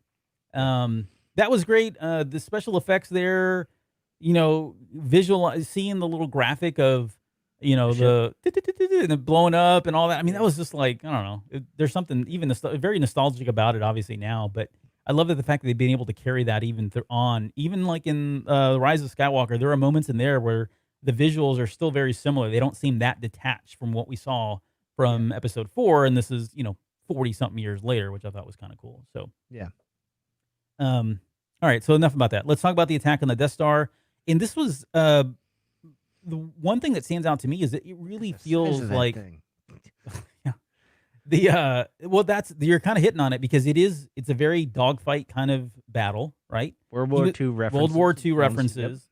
I love the fact that we're passing through the magnetic field, right? And you get the crackling of the crackling, audio I mean, that's all stuff that's like very immersive and it's very relatable. So it's another one of these things that I think Star Wars, at least Episode 4, did first, but it was grounded in reality. Like it was futuristic, but there were enough things there that we could relate to in our own personal lives that made us feel very much a part of it. We didn't feel detached. We wasn't, again, it wasn't that pristine white room kind of thing. It wasn't sterile. There were things in there that were grounded in reality that allowed us to kind of be part of the environment and everything. And this is where we get into like the Star Wars science of things, right? We got explosions and fires in space, and we've got sound in space. Yep. I don't All know. that stuff. I was always able to been kind wonky, of. Well, I mean, yeah. If you it's a throw movie. science at it, it's hard to accept. But this is where, you accept it for what it is, and the story is compelling enough that you just kind of don't even think about it. Now, retrospectively, you certainly do. Yeah. But we allow a lot of allowance. We provide a lot of allowances for things like this because of Star Wars itself. But So, and then the other thing we mentioned, the soundtrack at this point is kind of hitting high stride. It's very I don't know what the word is. It's very moving, I guess, especially on that first attack run when they're diving down and you got. I think it's a very uplifting soundtrack, really, when you think about it. I think it kind of makes you want to be. I don't want to use the word heroic, but more it's like inspiring. Yeah, I guess you could say that. Sure. Yeah, go with that. That's good. We'll go with that one. Well, compared to like Revenge of the Sith, which I think is the best one, it's darker. Yeah. It's more, I think, a personal thing. Where this is like, come on, let's go. Let's This is all about a new hope. Yeah, a good fight, and we can all do this type of thing, and that's a good thing, not a bad thing. Obviously. Right. So So that first attack run, and the one thing that we've kind of not touched about in terms of Star Wars 2, we've talked about the music, but we need to talk about, we don't start talking about, let's just mention the fact that the special effects throughout this movie are amazing, and what Ben Burtt did with the special effects and how much time was spent on these, and just the sounds of the lightsabers and the blasters and the TIE fighter sounds and X-Wing sounds. When you were a kid, did you do what I did? And those, when you go near a telephone pole and you had the wire, that metal wire that Ben used when he'd hit it. Oh, it was the blaster. Yeah. Did you do that? Because I always did that. I'm like, once I found out about it, I'm like, oh, I can play Star Wars. I can do Star Wars. I was really excited. I'm like, ooh, and you were doing, you're like, oh yeah, it's like in the Death Star. You're like, yes. I couldn't do it exactly like Ben, but I was excited about that. I'm sorry, I had to throw in a childhood memory there.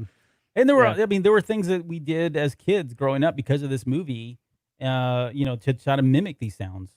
And even today, my kids will talk about different blasters, and they don't know the names of the blasters, but they know the sounds of the blasters, and they redo those different sounds for that, or they redo the sounds for the vehicles. And again, that's all Ben Burtt's work, and just how much of an impact his work was on the movie and the franchise and what we know to be Star Wars today. Mm-hmm. That whole Death Star run, there's a lot of stuff in there, but I guess the next one that I have is just the use of Force Luke let go, right? Hearing Ben, it wasn't the first time we heard Kenobi's voice, but so we were already kind of like mind blown the fact that Kenobi was talking to him after he just apparently allegedly died. But that's more powerful than you could possibly imagine. Yeah, well, hold that thought. We're gonna get to that. But yeah, the him telling him to let go and turning off his targeting computer, and then you get the Luke, you turned off your targeting computer. What's wrong? Nothing. I'm all right. Right. That whole scene and the old, like I'm a badass. Does the thing right. there? That's funny. Oh, anyway. Sorry, but yeah, it's a great moment. Yep. Because it's the first time we are getting, we are starting to really, this is the first time that we are starting to feel and we bear witness to what the Force is and what the Force will become. Right. Because someone is now literally let go. They've turned off the computer. They've abandoned science. They've abandoned what they know and should know, and they're putting their faith into something that doesn't exist. Right, a whole bunch of, hocus pocus, mumbo jumbo kind of stuff is midi-chlorians. Right. Yeah. Shut up. We're not talking about that. And then two things ago. It's two. Sorry, we're not talking. Two episodes ago. No, but he's opening himself up to the bigger thing, and getting in tune with things, and that's what happened there. And he was us, right? I mean, not to get all meta, but that's exactly what we as audience members were doing, right? We were now being trusting in the Force ourselves because we were like, well, okay, what? How is this supposed to work? We're just going to allow this. It's just going to happen, and Yep. it does. And we're like, oh, okay, the Force, it's Yep. a real thing. And now I use a capital F whenever I type it out. All right, so and then Han Solo to the rescue is another amazing moment in there. You know, I don't. It always gets me every time. Like him coming back, and I've seen it a billion times, but him coming back, number one.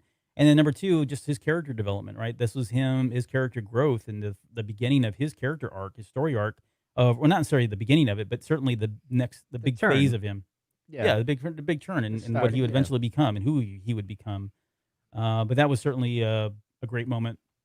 And then, you know, after the Death Star blows up, we get Ben Kenobi saying, you know, remember the Force will be with you always. That now becomes what we say just very nonchalantly in Star Wars world as fans to one another. Yep. Along with May the Force be with you. So yeah, all that. And then let's get to the very end with the award ceremony, the Medallion Ceremony. The music again here is amazing. I keep saying the word iconic, and I don't know of a better word to use here. But that's certainly one of them. The atmosphere, being in the temple itself, and you know, just being able to see like C-3PO cleaned up and R2-D2 cleaned up. We talked earlier about the fact that you love the fact that they were real dirty. Yep. And here they were like sparkly clean. And that was in itself just like a jarring moment. Like, whoa, look how well they cleaned up. And well, R2's alive too. That we didn't know his fate for all of about 30 seconds. True. But yeah, and then we got the big nothing for Chewie. That seems to be something that was debated for years and years and years. And then we got something in The Rise of Skywalker, but which I have a problem with The Rise of Skywalker. Oh, shocker, I know. But from what I remember in the canon, like that was below a Wookiee thing. Like they don't do awards and that type of thing because they're above that. And I like that. That's not how they roll. But then, you know, JJ didn't know about that, so he wrote that in the thing for some, I don't know. But anyway, that's a whole I mean, when we get there, we'll get there. Yeah, that's the whole fan service thing, or what some would say call fan service. Whether that's true or not, I don't know. But that one I think was blatant. But, you know, I mean, again, looking at it, it's like a wink and a nod. All right, whatever. It's really, we've seen worse in all of the Star Wars universe of, you know, maybe Han shooting first, that whole debate. So there are worse egregious things that have happened. Yeah. For throughout the saga anyway. So I'm not gonna. But anyway. So I got this down as a bold move. I have a question here. It says a bold move, and you know nothing about this because I've not told you. Oh, great! I'm scared. But here at the very end, and this is something that, again, in my own headcanon, in my own internal struggles late at night. So this is one of those things that bothers you. It bothers me. It's like the Slave One for me. All right, go ahead. So we're the rebellion, right? Yeah, we are. We just had the Death Star breathing down our necks. Yeah. They nearly blew us into smithereens within a matter of, we were just seconds saved by some kid who trusted in the Force. Lucky us. The Empire knows where we are. Oh, you bet. But we're going to hold an award ceremony. Like, why would they have not just said, we have got to get out of here now. We don't got time for this. Let's pick up, get out of here because they're on their way. They're coming back. And we'll talk about medallions and awards and getting cleaned up and all that stuff a little bit later. But no, they had time to get on new jackets, get their hair combed. They had cleaned up. They had droids that were prepared. Maybe they weren't on Yavin. Hair was done. No, maybe. They were. We know they were. No, maybe they weren't. Maybe they're on Yavin 2. Well, let's just go to that moon over there. Yeah, maybe and they were on they'll never know. Like, no, they won't. They wouldn't even dare look at Yavin 2. I don't. I'm just saying. Anyways, I'm being petty. That's my theory right there.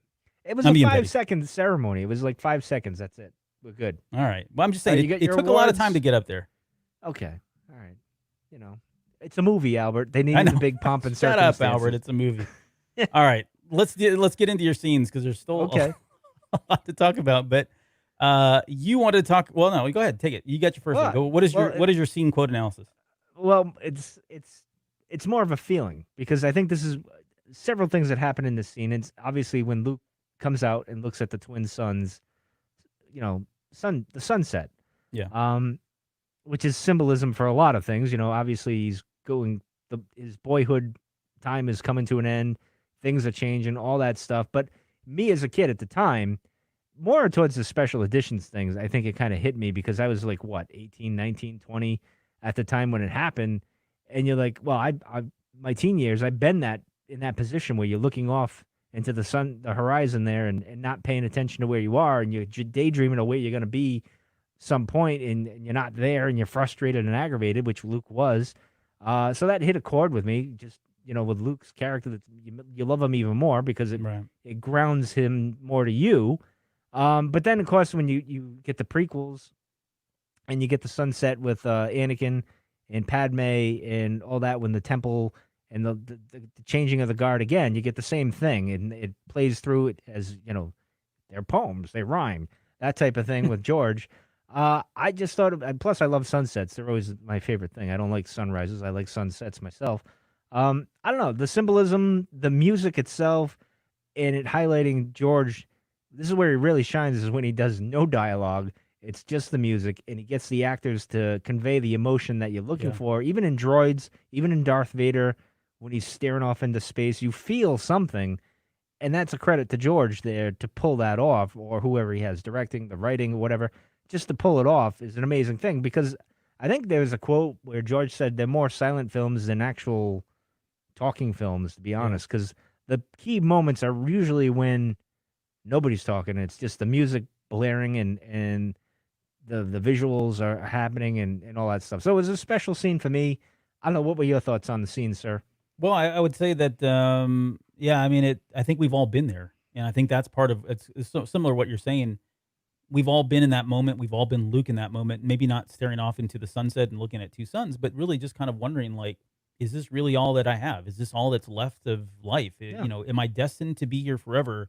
Is there not more out there? Is there, why can't I have more? What's keeping me back, right? How much longer do I have to continue to do this? And certainly as kids, we go through that. As teenagers, we go through that.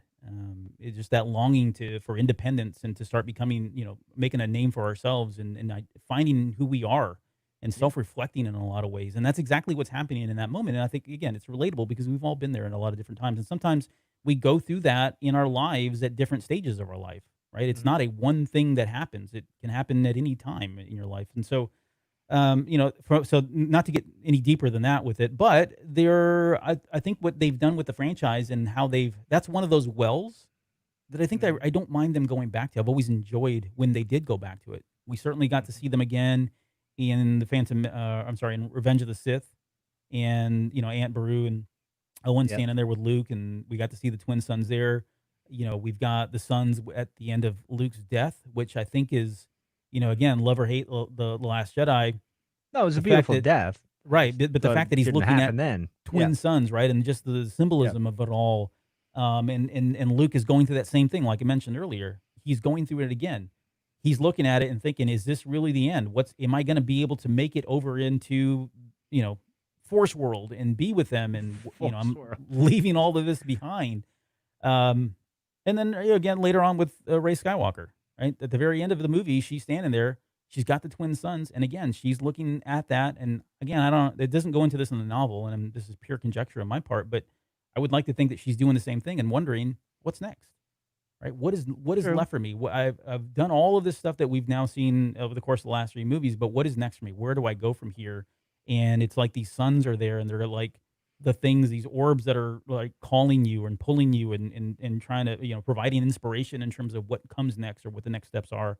So yeah, I agree. I mean, it's we didn't touch on it obviously earlier on because it's one of your scenes, but yeah.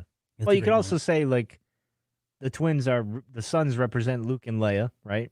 In a sense. Oh, yeah. And then you see finish the series with the Rise of Skywalker. Rey is actually looking at their spirits, right? So, and the suns are setting, so it's kind of plays a little homage there, It does, and we get the same thing in Star Wars Rebels, right? The episode where Darth Maul dies is called Twin Sons, and that is by design. There's a reason why. Very similar to what you just mentioned here. Yeah. So anyway, cool. No, that's I all like I got for mine. Yeah. Well, all right. Good. So let's do mine, and so mine is. Here we go.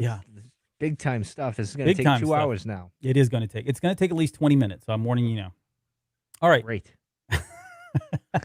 So mine is really about It's about what leads up to the battle between Obi-Wan Kenobi and Darth Vader. And so what I want to do is kind of break this up, chunk it up into the different quotes that kind of happen, the scenes that lead up to that moment, and they're all related in a lot of different ways. So let's start with Tarkin and Vader. And this is right after Vader tells Tarkin that Obi-Wan's here. He's like, Obi-Wan's here? He's, what makes you think so? He says, a tremor in the force. The last time I felt it was in the presence of my old master. And so let's pause. All right. So he says, a tremor in the force. The last time I felt it was in the presence of was my master. Sorry, I was reading the spoiler alert from Vader's girl. So my question is, what was the tremor? I think for me growing up, and I want your opinion here, because for me it was always, well, it's the light side. The light side is, you think about it, the light side has been extinguished for a number of years now because of what happened after Order 66 and all the effort that Vader and all the Inquisitors and all them, the brothers and all that, they went through this mass exodus or mass killing of all of the Jedi or anything that was really force related at the time. And so the tremor could simply just be that there was a light presence once again that he felt. And that, it was the fire. Tarkin mentioned that the fire had gone out, that he was the last of the dying religion. And suddenly this fire was back, whether it was the force itself or specifically the light side itself. But that's how I always interpreted it. But you have a different opinion there? No, I took it more as a kid. I remember taking it as like Obi-Wan. Just being Obi-Wan himself? Just being Obi-Wan and like knowing that, all right, Obi-Wan's here, then something's afoot. Something is off because he should be dead, and Obi-Wan shouldn't have come to me. Right. I should have found Obi-Wan, and things are a little askew here. So I got to figure out what it is. But this is what the destiny is, so I must confront him, as he says, right? I also got to kind of play with that because when the ship arrives, the Falcon, and he says, "I haven't felt that presence since," and he cuts off. I remember thinking when the originally, obviously, it's like, oh, it's Obi-Wan, but then you got to think about it. Luke's there too. And I was wondering, I'm like, all right, so to your argument, you could say, all right, obviously it's the light because you get Luke and obviously Obi-Wan there together. That's two, and they're rising. Right. You would think the Emperor would have felt it too and got in touch with him, picked up the phone. Vader, we got a problem.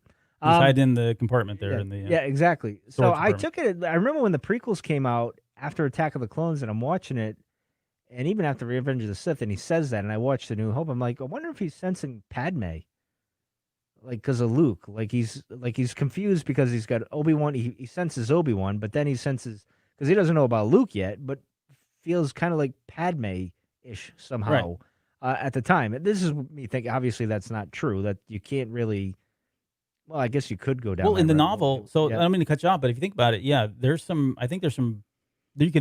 proof here, because in the novel of Revenge of the Sith, Anakin knows about a girl.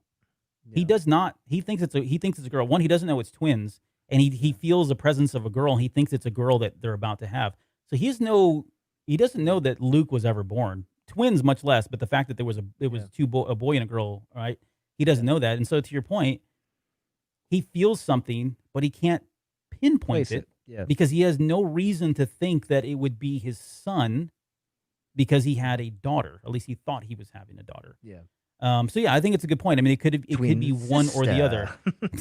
Could be one or the other.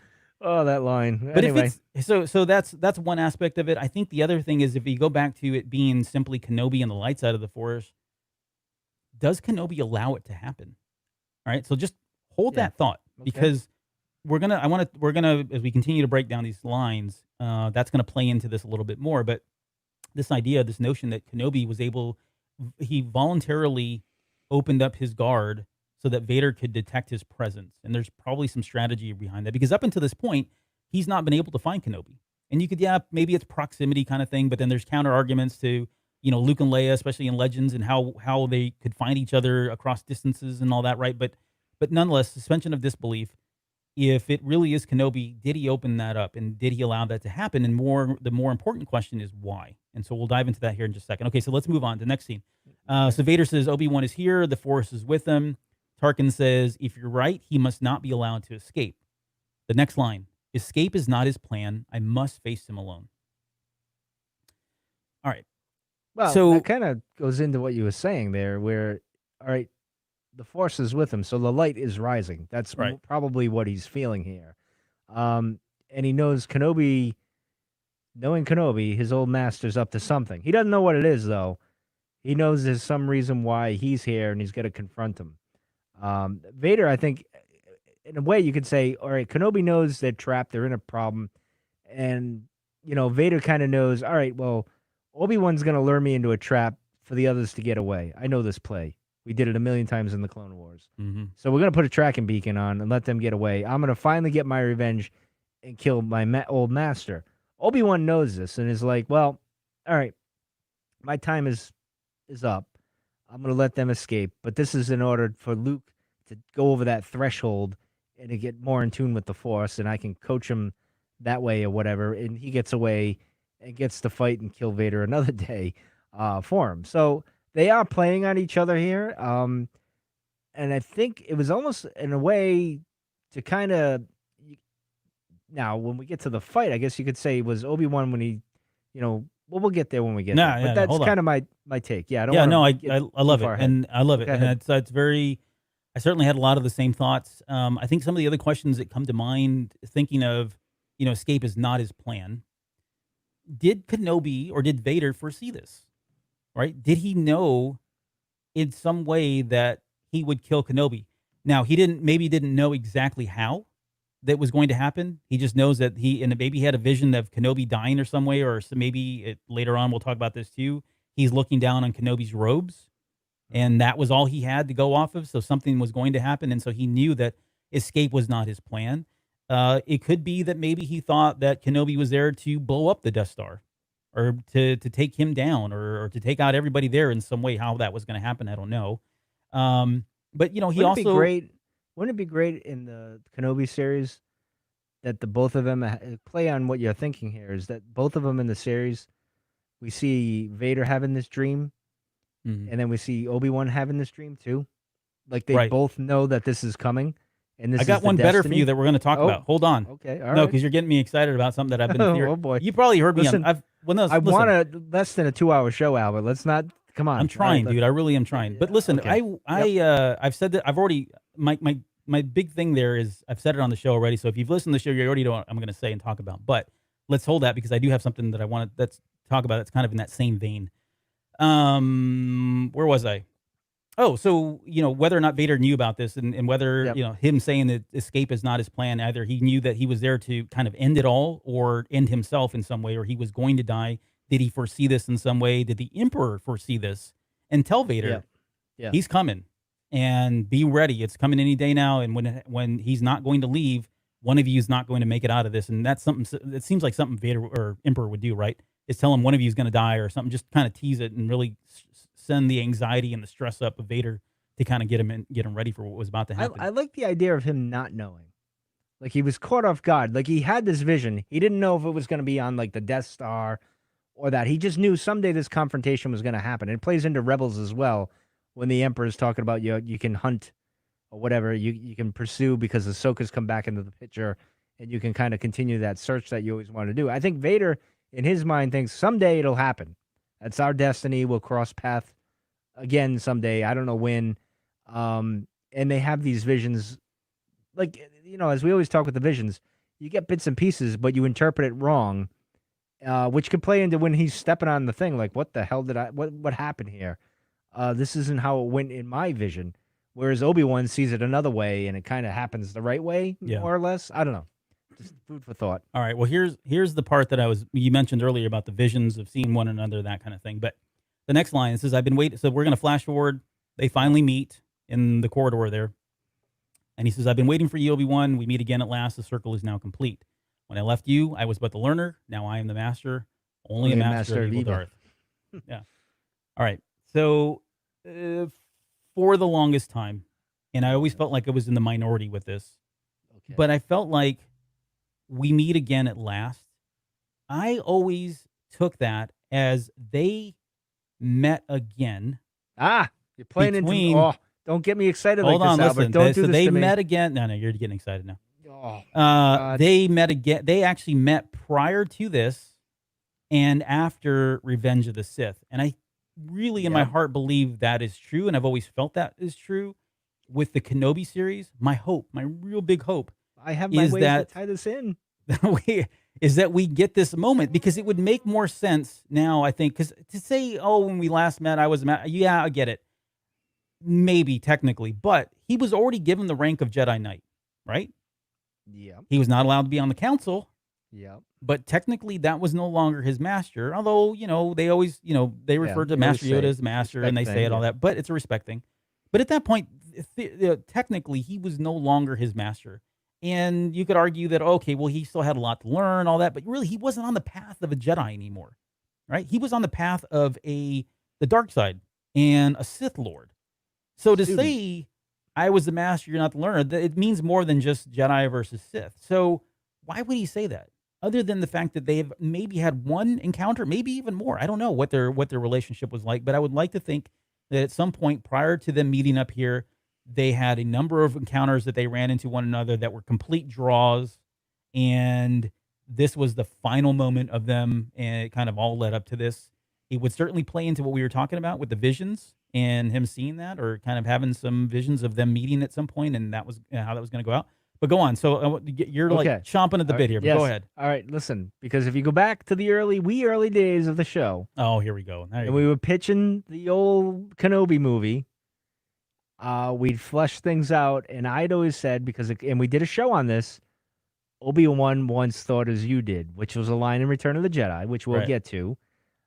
I always took that as Obi-Wan tried to bring him back at one point, because Obi-Wan had a conversation with Qui-Gon and said, no, he's the chosen one. And Kenobi leaves Tatooine to confront Vader again and try to bring him back, try to bring Anakin back, but fails. And there's a draw somehow. But Obi-Wan kind of just bests him yet again. And that goes into what you just said, Albert, and it ties in nicely, which is why I was so sad when Ahsoka didn't die.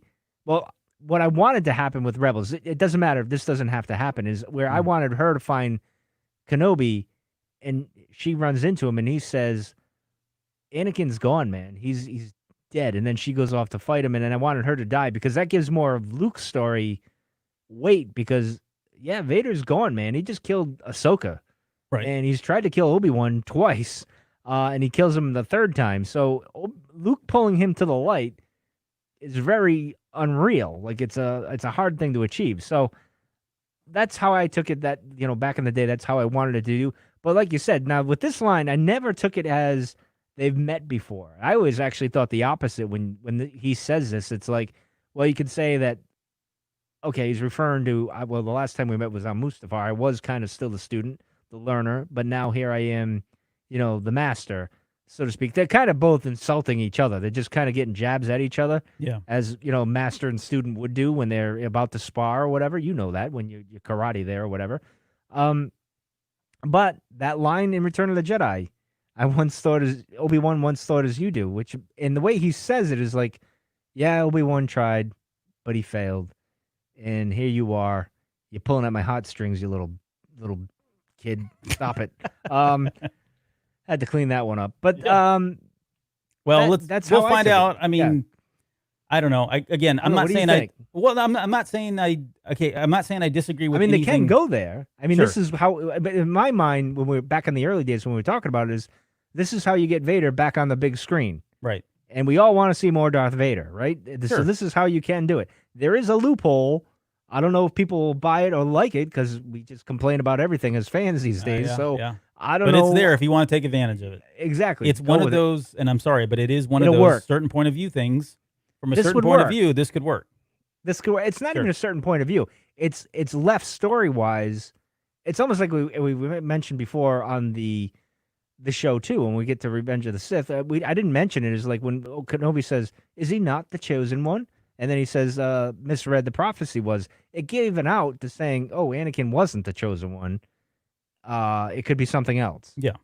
So there's always those things. But ananyway. Yeah, no, all I meant was a certain point of view, not this happening, but the quote of when we'd meet again, right? Yes. That itself could be a certain point of view, depending on what happened. It could be It could be referring indirectly. exactly to Revenge of the Sith, or it could mean that they did have at least one, maybe several encounters that led up to that, depending on how long they want this series to go with Kenobi. I don't know. All right, so in the interest of time, we're going to continue to Yes. move on here because I said it 20 minutes and I've got 6 minutes left. Yeah. So the last line. Oh no, actually, there's one more after this. But the last line it says, Of course. "Your powers are weak, old man." And he says, "You can't win." Wait, no, okay, yeah. You can't win, Darth. If you strike me down, I should become more powerful than you can possibly imagine. Okay, time out. This is the second time now that that Kenobi has referred to Vader as Darth. Yep. I'm going to chalk this up to, well, it was episode 4. We didn't know. He didn't know. We're working that out. But here we Is that are. really his first name? I don't know. But I don't. And that was always like, who calls him Darth? All right. Anyways. All right. Put that aside. We're not talking about that. Yeah. But that was always something. I took it as like he's just insulting him. That's all. Like he's just jabbing at him. Like, You can't win, Darth. Yeah. Like, how about that? Dude, I'm gonna be more powerful than you. Right. Yeah. But anyways, the line of your powers are weak, old man. I do like that line a lot. And now, having seen the Clone Wars and having seen the prequels, it does feel like something Anakin would say, to mock Obi-Wan and to tease That's what him. I'm saying. Like that's why he said, Yeah. Darth, your powers are weak, old man. Whatever. The Schwartz is with you. That type of thing. But the line itself of I shall become more powerful than you can possibly imagine. Which is playing into the Sith thing, right? Because that's what they want is power, right? And he's just saying, everything that you've done, as powerful as you are, as you think you are, in 1 second, I'm going to trump all of that, and you are going to hate it for the rest of your life. It's very similar to what we see later on, right? In The Last Jedi, when Luke is just taunting Kylo Ren and telling him, "See you around, kid." Right? It's the same kind of moment there, where which sadly went nowhere. But it's the same kind of moment there where he's just kind of taunting him. And we know, I don't know if there's much debate in terms of what he's talking about really, and he's really talking about, look, I've been training. I hope I get this right because I've been really practicing here. But I really hope so because this is going to go really bad if I screw this one up. Yeah, I'm going to be eating crow Yoda, here if this doesn't work. You better have taught me well, man, you old kooky guy. But yeah, that's exactly what he's talking about. Is he's going to? So it's two things. One, he's referring to the physical of I'm now going to become a Force ghost, and that in itself is powerful because I'm living forever, and in your mind, in the Sith mind, that's what you want. Okay, and you couldn't even you wanted Padme to live forever. Yeah, and you couldn't do it, and I'm doing it. Right? Aha! What do you think of that? That's number one. Yeah. Number two. This is also, he sees this, and whether he saw it or whether Yoda told him or maybe Qui-Gon told him, whether he believes it as part of the prophecy of the chosen one, because at this point, again, he still believes Luke Skywalker is the chosen one, right? He is thinking this is the moment, this is the catalyst, this is what's going to propel Luke Skywalker to take that next step leap in terms of his powers, and finally the downfall and the balance in the Force, balance being the no more Sith. And so those are the two things, right? He knows that this is going to be it. This is the moment which is going to change Luke forever. It's going to change the galaxy forever. And you don't want to do this, dude. So that line in itself. And then the very last thing, and we kind of talked about this, but this is the one that always was kind of like weird for me. He kills Obi-Wan. We have no reason to believe, at least at this point, from what we know canon, right? For no reason for us to believe that Vader knows anything about Force Ghosts. Is that true? No, that's not true. Was it true? Actually, it's not true. That's not true. It is. Because in Mortis... Yes, but the father does the old... You don't remember a thing. That's true. So, all right, I'm trying to think. However, though... No, because he sees Qui-Gon when he goes into the well there, the dark well or whatever it is. Right. And then when Anakin's got the crazy eyes and joins the son for the heck of it, right? Out of nowhere. Yeah, I'll join you. The father says, boom, nope, you don't see anything. Obi-Wan and Ahsoka, though, they know things. They know. Anakin doesn't. So I don't think he would know. The only thing that maybe, and we talked about this during Attack of the Clones, when he goes and slaughters all of the Sand People, yeah, and he hears Anakin and he hears Qui-Gon Jinn's voice. Yeah, we talked about that. Yeah, maybe. Did he? Did he not? I don't know. If he did, then maybe he's got some idea that people are Human able to fork, live yeah. past the physical. Anyways, the point is, he's looking at this like, what the heck happened? Just as like the Yeah. audience is, right? We are Vader. We are looking at this vicariously through his eyes and like, what just happened? He took a I think he lightsaber. doesn't because he's stepping on it like, whoa. Right, what happened exactly. here? Like he's tapping it, and that's the point. Like, why is he poking at the Jedi robe? Like, what did he do? Like, is there some power? At least think, well, can the Jedi shrink themselves? And he's worried that he somehow shrunk himself. He's and trying to just step on? step him out, or stomp on him out. He's Smurf Kenobi. Right. He's certainly Gargamel. I don't know. It was always just weird that he would do that, and I guess it makes sense that he would. I mean, I don't know what else he would do. I mean, the robe just falls right before your eyes. Pick it up with the and- lightsaber. Like, what's going on? Well, here? yeah, I wouldn't be able to lift it, but no. Yeah. I don't know. I don't know. It's again, it's another one of those things where it's okay. Well, it was 1977, Yeah, and this is exactly. the first That's- iteration. He probably didn't I have mean- this whole thing mapped out, and For God's sakes, you can see the string before he cuts the thing down. I mean, I mean, it is what it is, Albert. We can't get that technical. but what do you think Vader? So get in the head of Vader. What do you think Yeah, happened okay. here? What does he think? He's Happens. like, Kenobi got away? yeah, I think he not like that, but I think he says, I think in his mind he's like, how did he best me? Because I know he did this intentionally. Like Obi-Wan sacrifices Vader doesn't technically kill him because he vanishes before Vader completes the task. Like it kind of just he vanishes like the father and Yoda, kind of just boop, and Anakin's like, whoa! I know he just told me he's going to be more powerful than you can possibly imagine. Maybe he thought it was a Smurf version of him, but he's saying to himself, wait a minute, I didn't see what's going on here. This is new. I wonder if he even told the Emperor. Like, did he go back and say, hey, Right. Obi-Wan kind of vanished. Uh-huh. I don't know what that's about. Or did he say, I'm going to keep this? I like to believe because if you read, and one of the good things about the comics is not that I like the comics or anything like that, is you see Vader realizing the Emperor tricked him and used him and all that other stuff. Yep. So Vader's trying to take over in a sense or try to escape or whatever he's trying to do. He's going to get back at him somehow.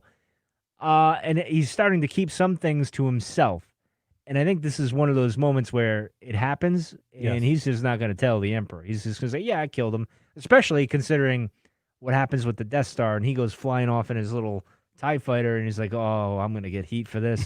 Maybe he even forgot about Obi-Wan. Maybe he or did. he's getting electrocuted. He's like, yeah, but I killed Obi-Wan. All right. Right. I'll Yeah. I'll stop now. I don't know.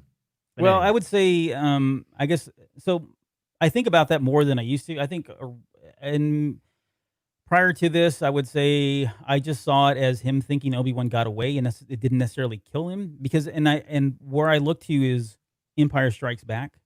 Yeah. Where Vader is saying, he says it at least twice, I think, in Empire, Obi-Wan taught you well. Yeah. And it almost took and I'm kind of stealing some stuff away from the next show, but I always took those lines as he felt like, or he believed that somehow Obi-Wan was still training him, but not necessarily from the future, like, or as a force ghost. Like, I don't think he really believed Yeah. that he was dead and that somehow that was a vanishing trick that he did, something that he wasn't able to explain. And that the years between A New Hope and Empire Strikes Back, and certainly when he finally confronts Luke Skywalker on Cloud City, that the training that he had gotten up until that point was all coming from Obi-Wan because Obi-Wan was still around, right? Maybe. I don't know. It's a possibility. I mean, That's 'cause what he I doesn't used know to about believe. Yoda. Yeah, he doesn't No, know about Yoda being around, but that's what I used to think and used to believe. These days, I'm like questioning whether or not he really even, whether he felt like he did really kill him. I don't know. I don't think I think it's from a certain point of view that he killed him. Because Obi-Wan became more. I think he believes that all right, something happened. Obi-Wan became more powerful, and and maybe he even heard him say, "Run, Luke." Maybe he was hearing his old master at that point, The voices. right? Yeah, maybe he was hearing it, so he knows something's up. I like to think that Vader takes this moment and says, "All right, I got to find out the reason why this happened or how this is happening," and this is part of the thing Vader was doing on the side while the Emperor's doing his thing. Like Vader was kind of figuring out what did Obi-Wan do and all this, and then Luke comes into the picture. He's got to figure that out and all that stuff, and he starts to go back to the light, so to speak. Like there's things that are starting to happen. So that's kind of how I took it. Yeah. Yeah. Well, I'm interested to hear what other people think too. So if you're still listening to the show now, going on 2 hours, Yep. yeah, Great. let us know. You don't have to. I've do been much yawning in editing. the background. I know, we can tell. Yeah. Old man. Yeah. But yeah, let us know what Listen. you think. Certainly on the Maybe Twin he thought Sons. he took a nap. Maybe that's what he's like. Well, he's old. He took a nap. I don't know. If you have thoughts and comments around the Twin Sons or the moments that we just talked about here leading up to Ben Kenobi's demise or disappearing act, let us know. Certainly in Discord or on social media or wherever. You can call the hotline too. Yes. That's always fun. Yeah. Okay. That's going to do it. I think before we go, I just one quick shout out. Thanks to everybody who tuned in to the live show. Definitely appreciate you guys sticking with us throughout all of the show. And for those of you that just popped in for a split second and popped out, that was cool. Thanks for being here. Really appreciate that. And then second, I want to give a quick shout out to Theo. Theo is one of my scouts. He is a big Star Wars fan, and him and his father finally subscribed to the show, and they're listening now. So just want to say hello. Well, hello there. Be safe. Yeah. So, Yes. thanks for Did being here. you didn't influence them on this? Did you? Did you kind No. of brainwash? No, they contacted me. I promise. Oh, all right. Okay. I mean, my scouts know I do it. I'm not shy about it.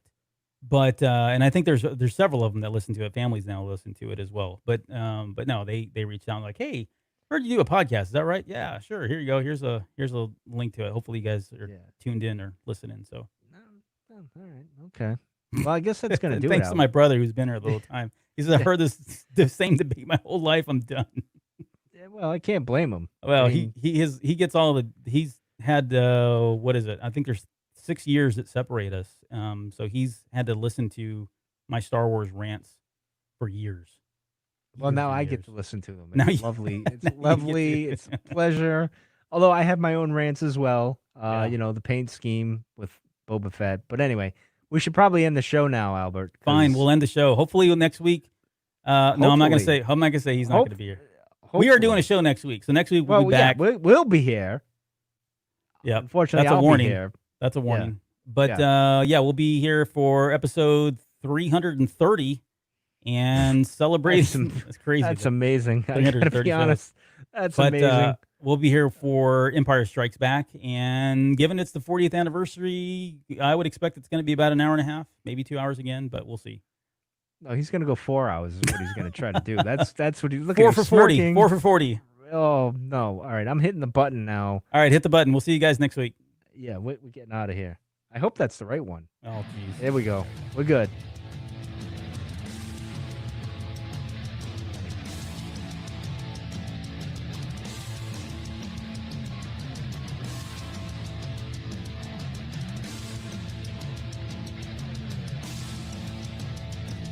You're still listening? Wow, that's amazing. Well, I'm here to give you the disclaimer. Normally we do a big, long, drawn-out disclaimer thing saying what's what and who's what and all that other stuff, but I think you guys kind of know that Lucasfilm and Disney have no affiliation with us at all, and we have none with them. We talk about Star Wars, which is their property and all that other good, fun stuff, but I think you can tell which is our stuff and which is their stuff. If you can't, well, then send a lawyer to send an email to me, and I'll be glad to chat with them. Other than that, you know what's what, so that's your disclaimer.